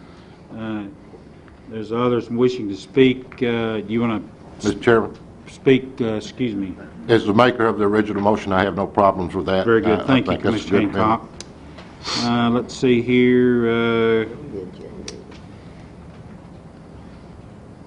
Commissioner Mills, do you want to speak to the amendment? Yeah, I want to speak to the original Okay. motion. Well, we'll, any other discussion on the amendment? Anybody wishing to discuss the amendment? Let's vote this by voice vote. All in favor of the amendment to the motion that's been made, say aye. Aye. Opposed? Show it unanimous. So the motion has been amended. Commissioner Mills, I'll recognize you, please. I want to say in the very beginning, I'm not really against this or anything, but I asked the same question that I asked when we were meeting. Who is going to schedule this? Who's going to work on scheduling this? And the other thing, will both judges be involved in it? Because I don't see any reason, I don't see how it would help anything for just one person doing this. So I think it needs to be a cooperative thing. But I also want to know if there's going to be somebody else there except the judges when these schedules are made. Commissioner Hancock, would you like to address that, please? Yes, sir, I'll try to. The motion, when it refers to judges, it's plural. So there's 2 general sessions judges. I would assume that they would share responsibility. That's what we're trying to encourage them to do, is to get together and share responsibility and draw up schedules that will will work and enhance the operations of those courts. And in the motion here, it is plural. Thank you. Other questions of any commissioner on this resolution as amended? Or this motion as amended? This is a report and recommendation from law enforcement, HR, and property committees that before. You've heard the discussion on the amendment. All in favor of the motion as amended, say aye. Aye. Opposed? Show it unanimous adoption. And if we could, we need this, after this is made a part of our minutes, make sure, Madam Clerk, that we have this presented both to General Sessions Judge Andre and General Sessions Judge Nations, please. Thank you, Commissioner Hancock and Smith. Thank you. Notaries, let's get through notaries, and then we're going to take a short break. The notaries, each of you have been presented this list, and Miss Elaine, I apologize, I meant to call you and I didn't, but on the list that you presented, there's one name that's almost across from each other, Donna L. Green and Donna L. Green, both new and both renewal.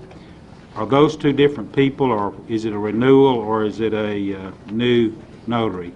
It's like 1, 2, 3, 4, 5, like 10 names down. That person is listed in both columns. It's the same person. One got mailed in and one got brought in. Okay, so is it Same renewal? Yes, there's a renewal. Okay, good. So scratch the Donna L. Green from the new, and we'll have that update on the renewal. Thank you, Miss Lane. Yes, because she's been a notary a long time. Okay. I'll entertain a motion to accept the notaries with that change. I move for approval. Commissioner Mills, the motion. The second. Commissioner Hayes, second. All in favor, say aye. Aye. Opposed? Show it unanimous adoption of the notaries. And I guess, let me back up a second. We move this resolution up so some of our folks can go home early. I want to take a break and keep them here. Judge Bivens and Ms. Barrett has stayed. This is Resolution 20817. I don't think it'll take us long to dispose of this. Let's take care of that, and then we're going to recess, take a little break. 20817. This is Resolution 20817, resolution appropriating and amending the 2007-8 Circuit Court Clerk's budget by $52,500. Revenues to come from reserve account. Commissioner Walton, the motion. Is there a second? Second. Commissioner Cook, the second. Thank you. Budget Committee report. Commissioner Little. 5-4-0 against. Thank you. Explanation, Commissioner Green. Yes, this is, as much as was pointed out there in the title, it's a purchase various new computer equipment, and it comes from the funds needed are coming derived from filing fees. Any questions of Commissioner Green or anybody relative to this resolution? It's loaded on the machine. In favor of Resolution 20817, press your yes button. Opposed, your no button. Mr. Perry, you going to vote? The numbers at the bottom there under revenue, do they add up?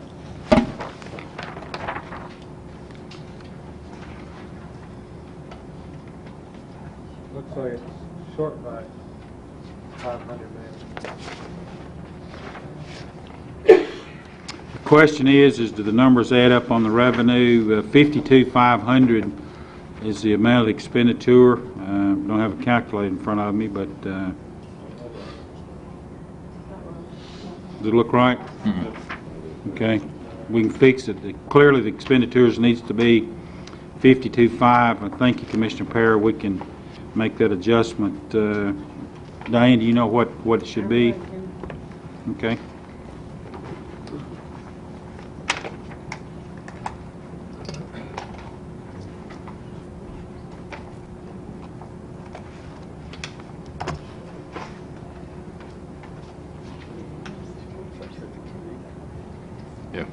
It said it was Too turned even. in. It's too even. Actually, the total is supposed to be 52,000. The revenue item is correct, the expenditure is incorrect. It should be 52,000 total. Okay, 52,000 expenditure total, okay? So the heading and the expenditure number is incorrect. Okay, so it should be expenditures of 52,000 and the revenues 52,000. Does that add up, Commissioner Parra? Very good. Thank you for pointing that out. So we're voting on this resolution. If we'd make that change, Madam Clerk, to 52,000 expenditure and 52,000 revenue. Okay. Record a vote, please. 23 yes. Thank you. Resolution unanimously adopted. Judge Bivens, you and Thank you all very much. Ms. Barrett can lead. Let's take a 10-minute recess, please.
One, resolution requesting an amendment to the 2007-8 general purpose school fund budget for the purchase of buses in the amount of $2,028,852 from the Board of Education's undesignated fund balance. Commissioner Davis. Move to approve. Second. Commissioner Mills, the second. Committee reports, Education Committee. 6-4, 0 against. Budget Committee. 5-4, 0 against. Thank you. Explanation, this also is approved by School Board, 10 yes, 0 no. Explanation, please, Commissioner Davis. This year, we'll have to retire 31 buses due to age, and this will replace some of those as well as some growth buses. The school board and the central office has been working on this for years so that we don't have to replace all 31 plus growth in 1 year. So we've been buying extra buses already for the past 3 years in preparation for this event, which is pretty good planning. And we're also buying them early like we've done in other years so we can take advantage of a price break by buying them early. Thank you, sir. Any questions of Commissioner Davis on this resolution? I see none. If you're in favor of 208-1, press your yes button. Opposed, your no button. Has everybody voted that wish to vote? Record a vote, please. 23 yes. Thank you. 23 yes, 0 no. Resolution unanimously adopted. Resolution 2085, resolution appropriating and amending the 2007-8 emergency communications budget by $37,705 for the purchase of various radio systems enhancement revenues to come from state grant funds. Commissioner Smith. Move for approval. Commissioner Hayes, the second. Law Enforcement Public Safety Committee. 6 yes, 0 no. Thank you, sir. Budget Committee. 5-4, 0 against. Thank you. Explanation, Commissioner Smith. This is a state grant that's coming to us for the purpose of radio system enhancements, just exactly the kind of things that we were talking about tonight with regard to the tornado. Thank you, sir. Questions of Commissioner Smith? If you're in favor of 2085, press your yes button. Opposed, your no button. Has everybody voted? Wish to vote? Record a vote, please. 23 yes. Thank you. Resolution unanimously adopted. Resolution number 2077, resolution appropriating and amending the 2007-8 Health Department budget. Did I skip 6? Yeah. Let me back up. Resolution number 2086, resolution appropriating and amending the 2007-8 General Sessions budget by $5,000. Revenues to come from probation fees. Commissioner Smith. Move for approval. Second. Second, Commissioner Langston. Committee reports, Law Enforcement, Public Safety. 6 yes, 0 no. Thank you, sir. Budget. 5-4, 0 against. Thank you, sir. Explanation, please, Commissioner Smith. Our expenditure budget for evaluation and testing has gone over budget. We collect probation fees to cover that. We just need to move that money. Questions of Commissioner Smith? I see none. If you're in favor of 2086, press your yes button. Opposed, your no button. Has everybody voted, wishes to vote? Commissioner Walton? Record a vote, please, Ms. Anderson. 23 yes. Thank you. Resolution unanimously adopted.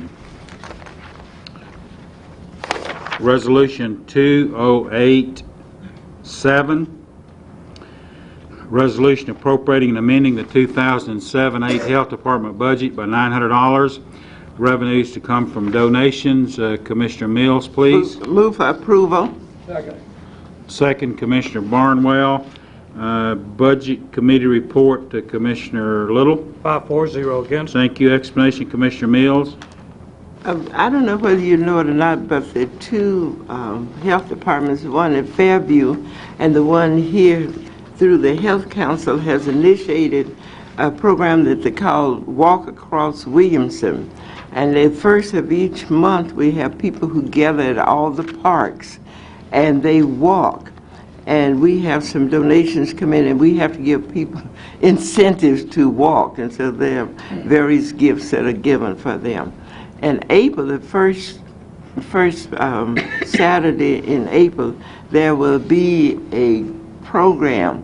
That will be the culmination of this program. And I'm hesitating because I'm trying to think of the man who did all this walking across the United States will be there in our program.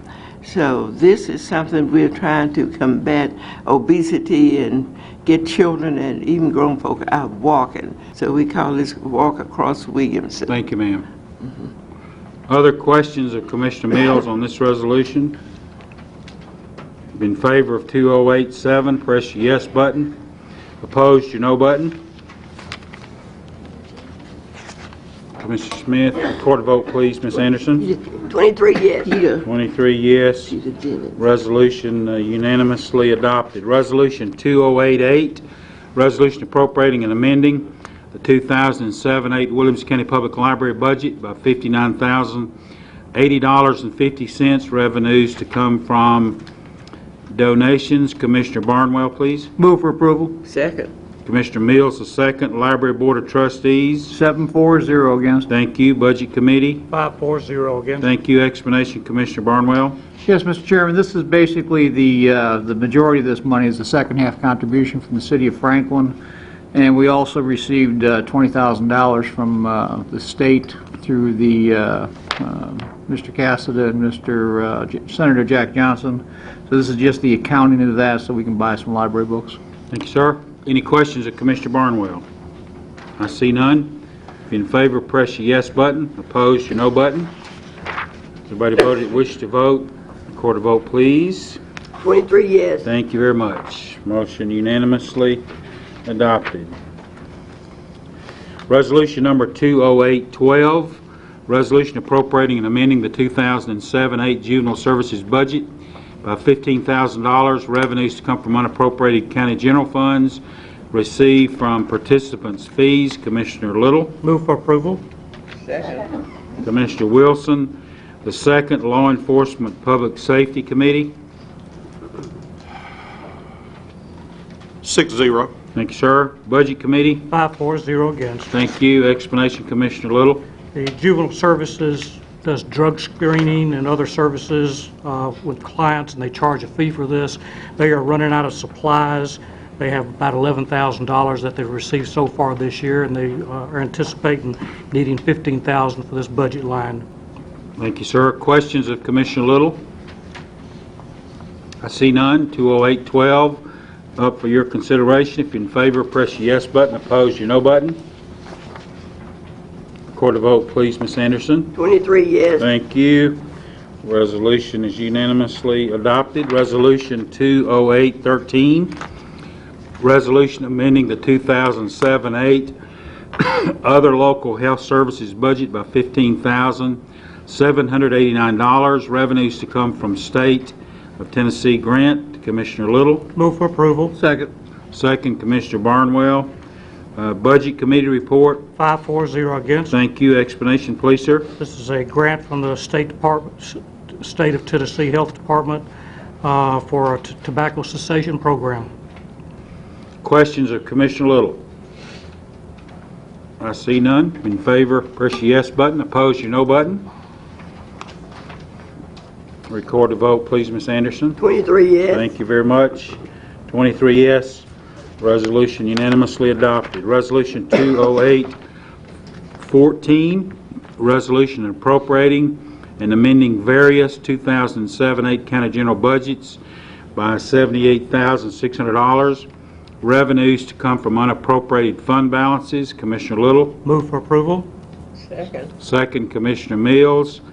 Budget Committee report. 5-4-0 against with an amendment. Thank you. Would you offer that, please, sir? At the time that this was done, one department had not reported in, so I'd like to amend this. The amendment is on the bottom of the resolution to increase the total by $1,000 for the IT department. Is there a second? Commissioner Brockman, the second. To amend the resolution, the total will be $79,600 with the additional $1,000 that you see at the bottom. That's the amendment. Any discussion on the amendment? If in favor of the amendment, press your yes button. Opposed, your no button. Record a vote, please, Ms. Anderson. 23 yes. 23 yes on the amendment, so resolution 20814 as amended is up for consideration. Any discussion on the motion as amended? See none. If in favor, press your yes button. Opposed, your no button. Commissioner Smith? Thank you, sir. Record a vote, please, Ms. Anderson. 23 yes. Thank you. Resolution unanimously adopted.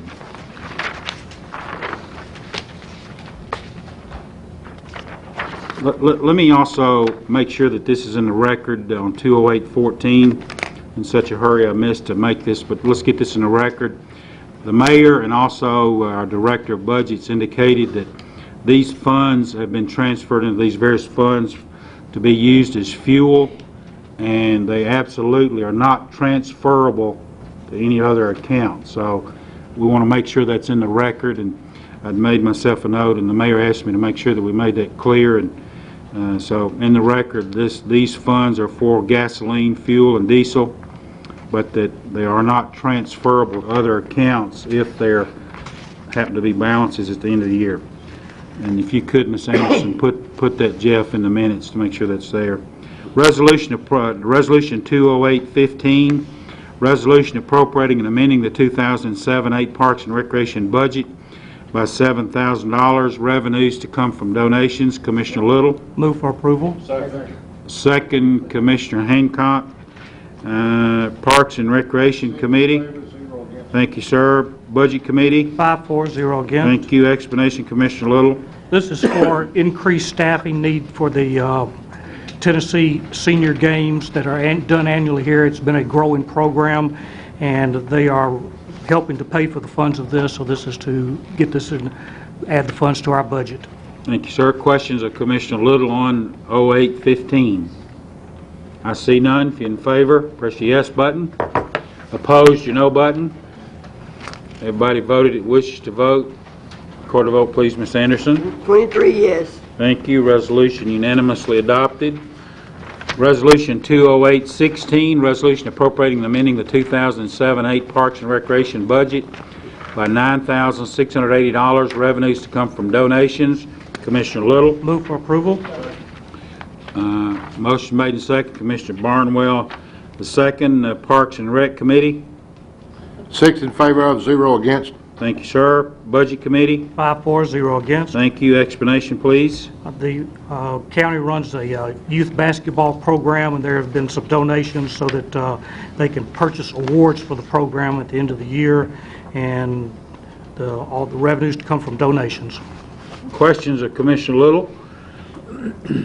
I see none. If you're in favor of 20816, press yes button. Opposed, your no button. Record a vote, please, Ms. Anderson. 23 yes. Thank you. 23 yes, 0 no. Resolution unanimously adopted. Resolution number 20818, resolution appropriating and amending the 2007-8 capital projects budget by $488,145 for home grant funds. Revenues to come from state of Tennessee. Commissioner Little. Move for approval. Second. Commissioner Mills, the second. Budget Committee report. 5-4-0 again. Thank you. Explanation, Commissioner Little.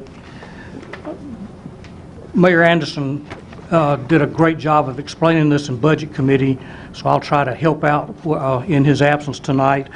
This is a grant through the state of Tennessee's home program for qualified residents for home repair and assistance in new residences.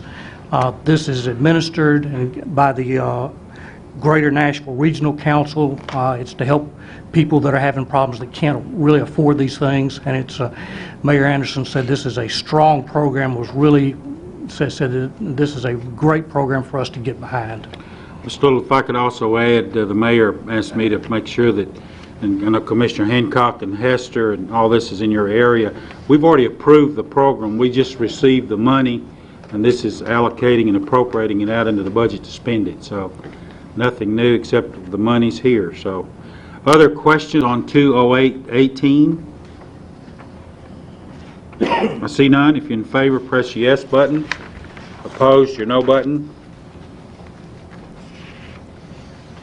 Record a vote, please. 23 yes. Thank you very much. Resolution unanimously adopted, 23 yes, 0 no. Resolution number 20819, resolution authorizing the county mayor to enter into a contractual agreement for economic development grant funds totaling $2,637.49 for economic development purposes. Commissioner Little. Move for approval. Second.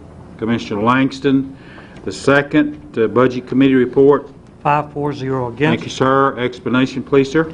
This is monies to be utilized to buy equipment for the economic development through two grants, one from the state of Tennessee, one from TVA, with matching funds that are already in our budget. Thank you, sir. Questions of Commissioner Little on 0819? I see none. If you're in favor, press your yes button. Opposed, your no button. Record a vote, please, Ms. Anderson. 23 yes. Thank you very much. Resolution unanimously adopted. Resolution 2082. Resolution declaring certain property and equipment surplus property and authorizing the sale of the property and equipment at auction. Commissioner Green. Move for approval. Commissioner Tommy Little, the second. Property Committee report. Property Committee voted 6-4-0 against. Thank you. Budget Committee. 5-4-0 against. Thank you, sir. Explanation, Commissioner Green. This is property that Williamson County has determined as no longer needed by the county and declares it as surplus. There's an amendment to this, if I can offer that amendment now. Please, sir. The amendment is to include additional properties that were presented after the Property Committee met, and that's on the last page of your packet there.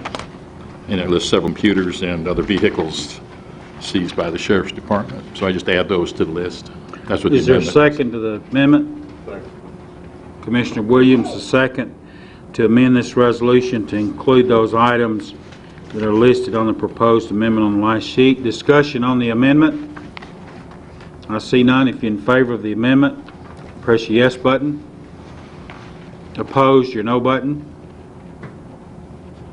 Commissioner Smith. Record a vote, please. 23 yes. Thank you. Resolution unanimously adopted. That was the amendment on Excuse me, the amendment. Let's vote on the motion as amended. Any discussion on the motion as amended? I see none. If you're in favor, press your yes button on the motion as amended.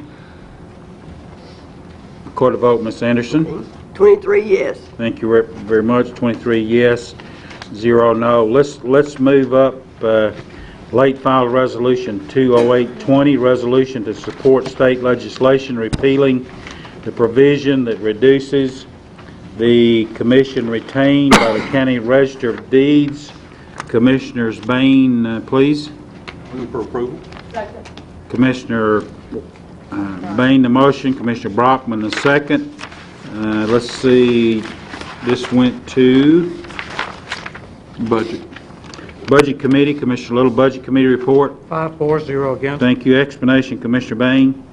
This is a percentage of a percentage that was in the old state retirement system that's no longer needed, and it needs to come back to the Register of Deeds office. Okay. Any questions of Commissioner Bain on 20820?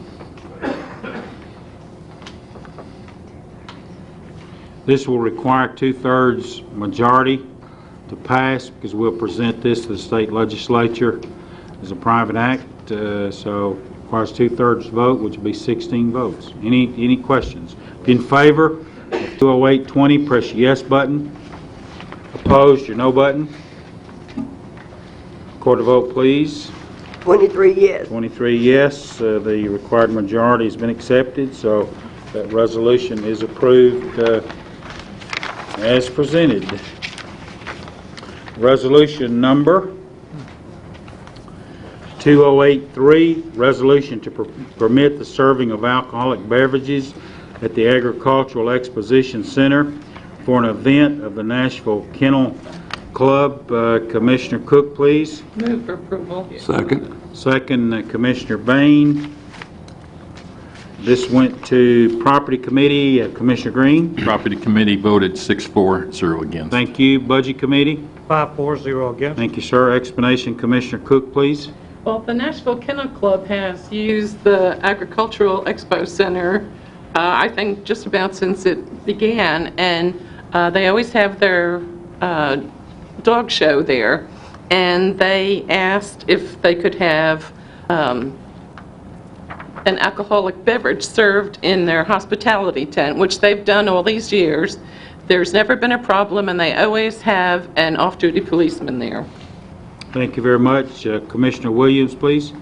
I just, for the record, state that I don't think that we ought to be serving alcoholic beverages on county property. Thank you, sir. Other comments on this resolution? All right, Resolution 2083 is up for consideration. If you're in favor of this resolution, press your yes button. Opposed, your no button. Record the vote, please. 20 yes, 2 abstentions. 20 yes, 2 Abstentions, abstentions, and 1 no. and 1 no.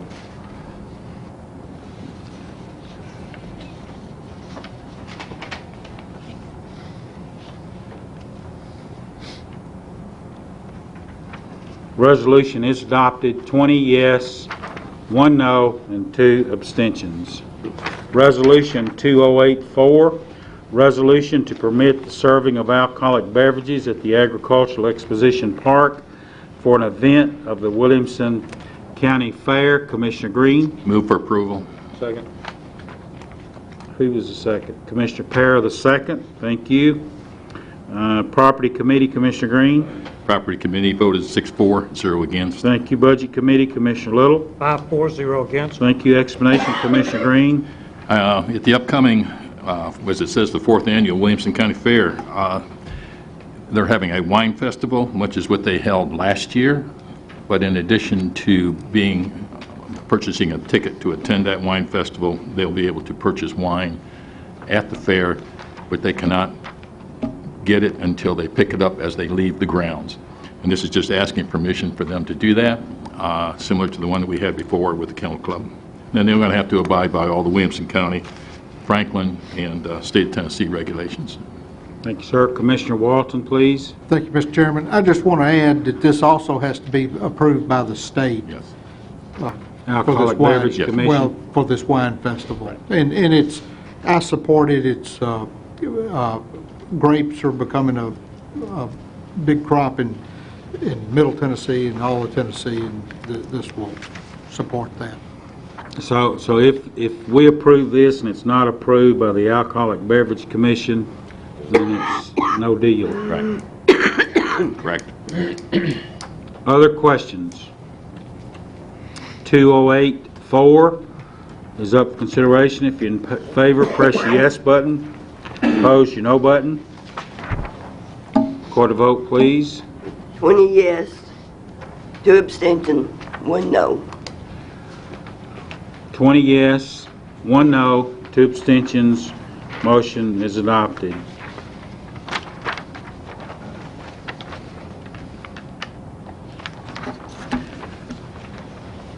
Resolution number 20810. Resolution authorizing the Williamson County Board, the Williamson County Trustee to enter into a contract with Franklin Synergy Bank to pay interest on daily balances of Williamson County funds. Commissioner Barnwell. Move for approval. Second. Second, Commissioner Mills. Investment Committee report. 5-4-0 against. Thank you, sir. Budget Committee, Commissioner Little. 5-4-0 against. Thank you. Explanation, Commissioner Barnwell. Yes, Mr. Chairman, in your packet you received a memo from Mr. Davis, our trustee, that talks about this and shows the bid process that was conducted. Cumberland Bank, who's our current banker, has been acquired by another bank, and that bank is not particularly interested in doing this business anymore. So Mr. Davis had bids come in for this service. Franklin Synergy has got the best rates. They're paying a little bit over prime, which is pretty good. I wish I could get it myself. But this is all, they're required to have insurance over our balances. I think it's 105%. if I'm not mistaken. And they are in the process of applying to join the insurance portion of this, but until they're accepted into this, it will be collateralized. And so this covers all of our funds we have in the bank and what we use to pay the bills with. And it's a good deal. This time I'd like to recognize legal counsel, Mr. Mosley. Under the ethics policy that the county commission has adopted, if you were to have accounts at the bank or other indirect financial interests, you would be required at this time to publicly disclose that you had an indirect conflict of interest. And if you wish to vote, then read the appropriate statement as contained in the ethics policy, which I think we've got a copy of if anyone needs it. But this would be an opportunity for you to do that prior to the vote. That's only if you have money with Synergy? Yes. Okay.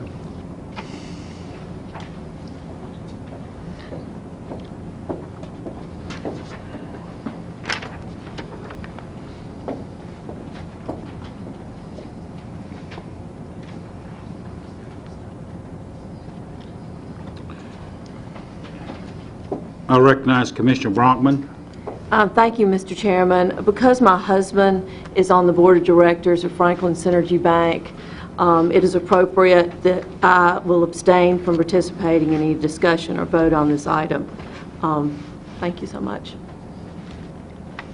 Would you like to read your statement of the record? She's not going to vote, so. Oh, you're not going. You're going to abstain, okay?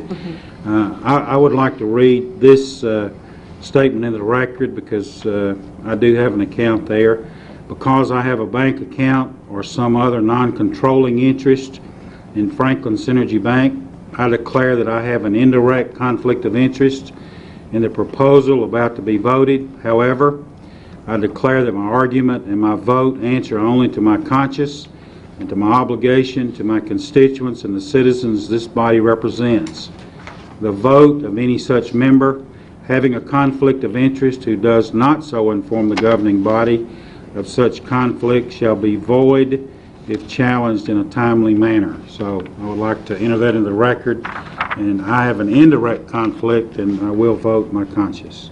Any other person wishing to so declare at this point? Any other questions on 20810? I see none. If you're in favor of 20810, press yes button. Opposed to your no button. You abstain, vote if you're not voting. Record a vote, please. 22 yes, 1 abstention. Resolution is adopted. 22 yes and 1 abstention. Commissioner Brockman is abstaining. I see in the audience Mr. Richard Harrington, who's the president of Franklin Synergy Bank, and also his valued assistant with him. Richard, would the two of you just come up and say whatever you want to very, very quickly? We appreciate what you've done for us. I appreciate the opportunity to speak. Thank you very much for the faith and trust you've put into our bank. This is not a new arrangement. The name is new, but the bankers have been serving the county for some 9 to 10 years, and we appreciate your confidence, and we look forward to a long relationship. Thank you, sir.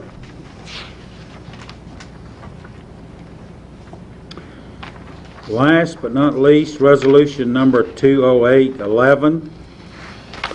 Resolution of the Williamson County Board of Commissioners to endorse the enactment of temporary cessation of use of non-traditional sewage disposal systems. Commissioners Walton and Hancock.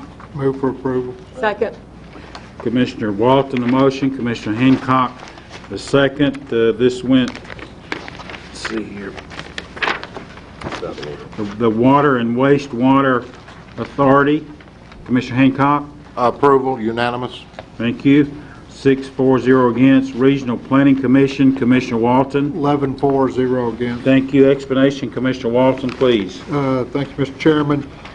In September of '07, this body approved a comprehensive plan growth plan, and this is kind of a continuation of that. This would provide a cessation of new sewage, new, what's the word I'm looking for, new subdivisions with an alternative sewage system, and will allow the committee that's already been appointed to study that and bring that up into the comprehensive plan. Christy Earwood is here, who's legal counsel for the Planning Commission, and I would direct questions to her. Thank you, sir. Mr. Hancock, would you like to make any comment? Yes, Mr. Chairman. This is, we heard the importance a while ago of good planning and the well-being of our county over the long haul. This, to mirror what Commissioner Walton said, this gives us, the county, an opportunity to get this growth management plan into place and working and eliminates the possibility of these alternative systems popping up all over the county. We wholeheartedly endorse it as the sewer board. Thank you, sir. Any questions of any commissioner? I know Christy's anxious to answer any questions, but if you don't have any questions, we're going to save her the energies unless you have a question, because this has been through the committees and has been reviewed very carefully. It's a very important thing that we do need to adopt. And any questions of any commissioner on 20811? I see none. If you're in favor of this resolution, press your yes button. Opposed, your no button. Record a vote, please, Ms. Anderson. 23 yes. 23 yes, 0 no. Resolution is unanimously adopted. Any further let's see, here we go. Commissioner, who punched their button? Nobody? Any? Commissioner Langston. Mr. Chairman, we've recognized a lot of wonderful employees tonight that have helped our county in many ways. I'd like to recognize someone else, though. A couple of weeks ago, we had an event in this county that I think was one of the most unique events that we've had, and that was at our Ag Expo Center. We had a synchronized skating event that lasted over, I think, 3 days, and I saw something I never thought I'd see, and that was this Ag Expo covered in a wonderful ice rink. And I talked to participants, and they said it was a wonderful event. They came from California, Wisconsin, Michigan, into our county, and I think Kenny and his staff certainly did a wonderful job in having that put on. Kenny and his staff did a wonderful job, and we certainly thank him and appreciate it, and very appropriate comment. Commissioner Mills, please. The man's name I couldn't think of was Peter Jennings. Okay. And Jenkins, right? Commissioner Brosman told me. And this program was started at 9 o'clock on the first Saturday in April at Jim Warren Park. Well, I didn't think you were talking about Forrest Gump. I wanted him, but we couldn't get him. Commissioner Hancock, please. Yes, Mr. Chairman. It's the third year in a row I did this, but I'd like to volunteer again for a judge at the wine tasting contest at the county fair this year. I waited for a call all last year and never got one, so hopefully I can get one this year. Now, we need to make sure this doesn't mess up our cross-country run that day, John. Commissioner Hayes, please. Just to follow up on Commissioner Langston's, that certainly was an economic boom for the county. We had over 2,400 participants and parents with all of them. All the hotels and motels were full all the way back to West End, some in Rutherford, some in Murray County, and everything here. The restaurants report a bumper time, and I personally heard one of the participants say, let's stop at Publix on our way back to the hotel. I need some snacks. So it really reached far and wide. And I'd like to remind everyone that this Friday and Saturday night, there's the special presentation of the documentation or the documentary film of Jimmy Gentry and his time in the war. And it starts at 7 o'clock. Tickets are available $10 each at all the rec centers and at the Heritage Foundation, and all the money goes to preservation of the Franklin Theater. Would love for you to participate and see it in real life. Two more things. Kenny Wallace, stand up. We're going to give you a round of applause. You and your staff did a wonderful job. And then as we close, Mr. Horn, would you come up at the break?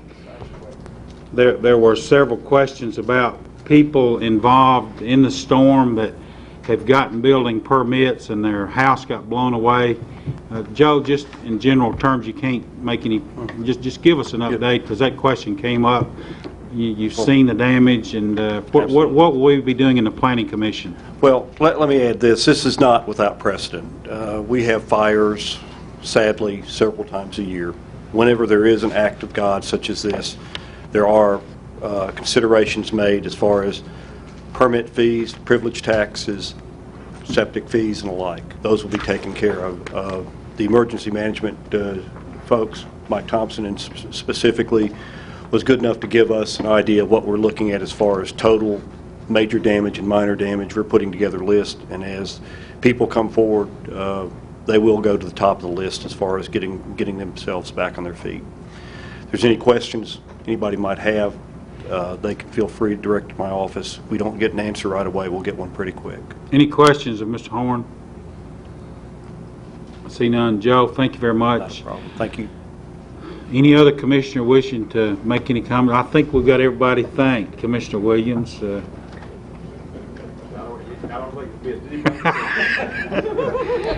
Okay, I'll entertain a motion to adjourn. All in favor say aye. So ordered.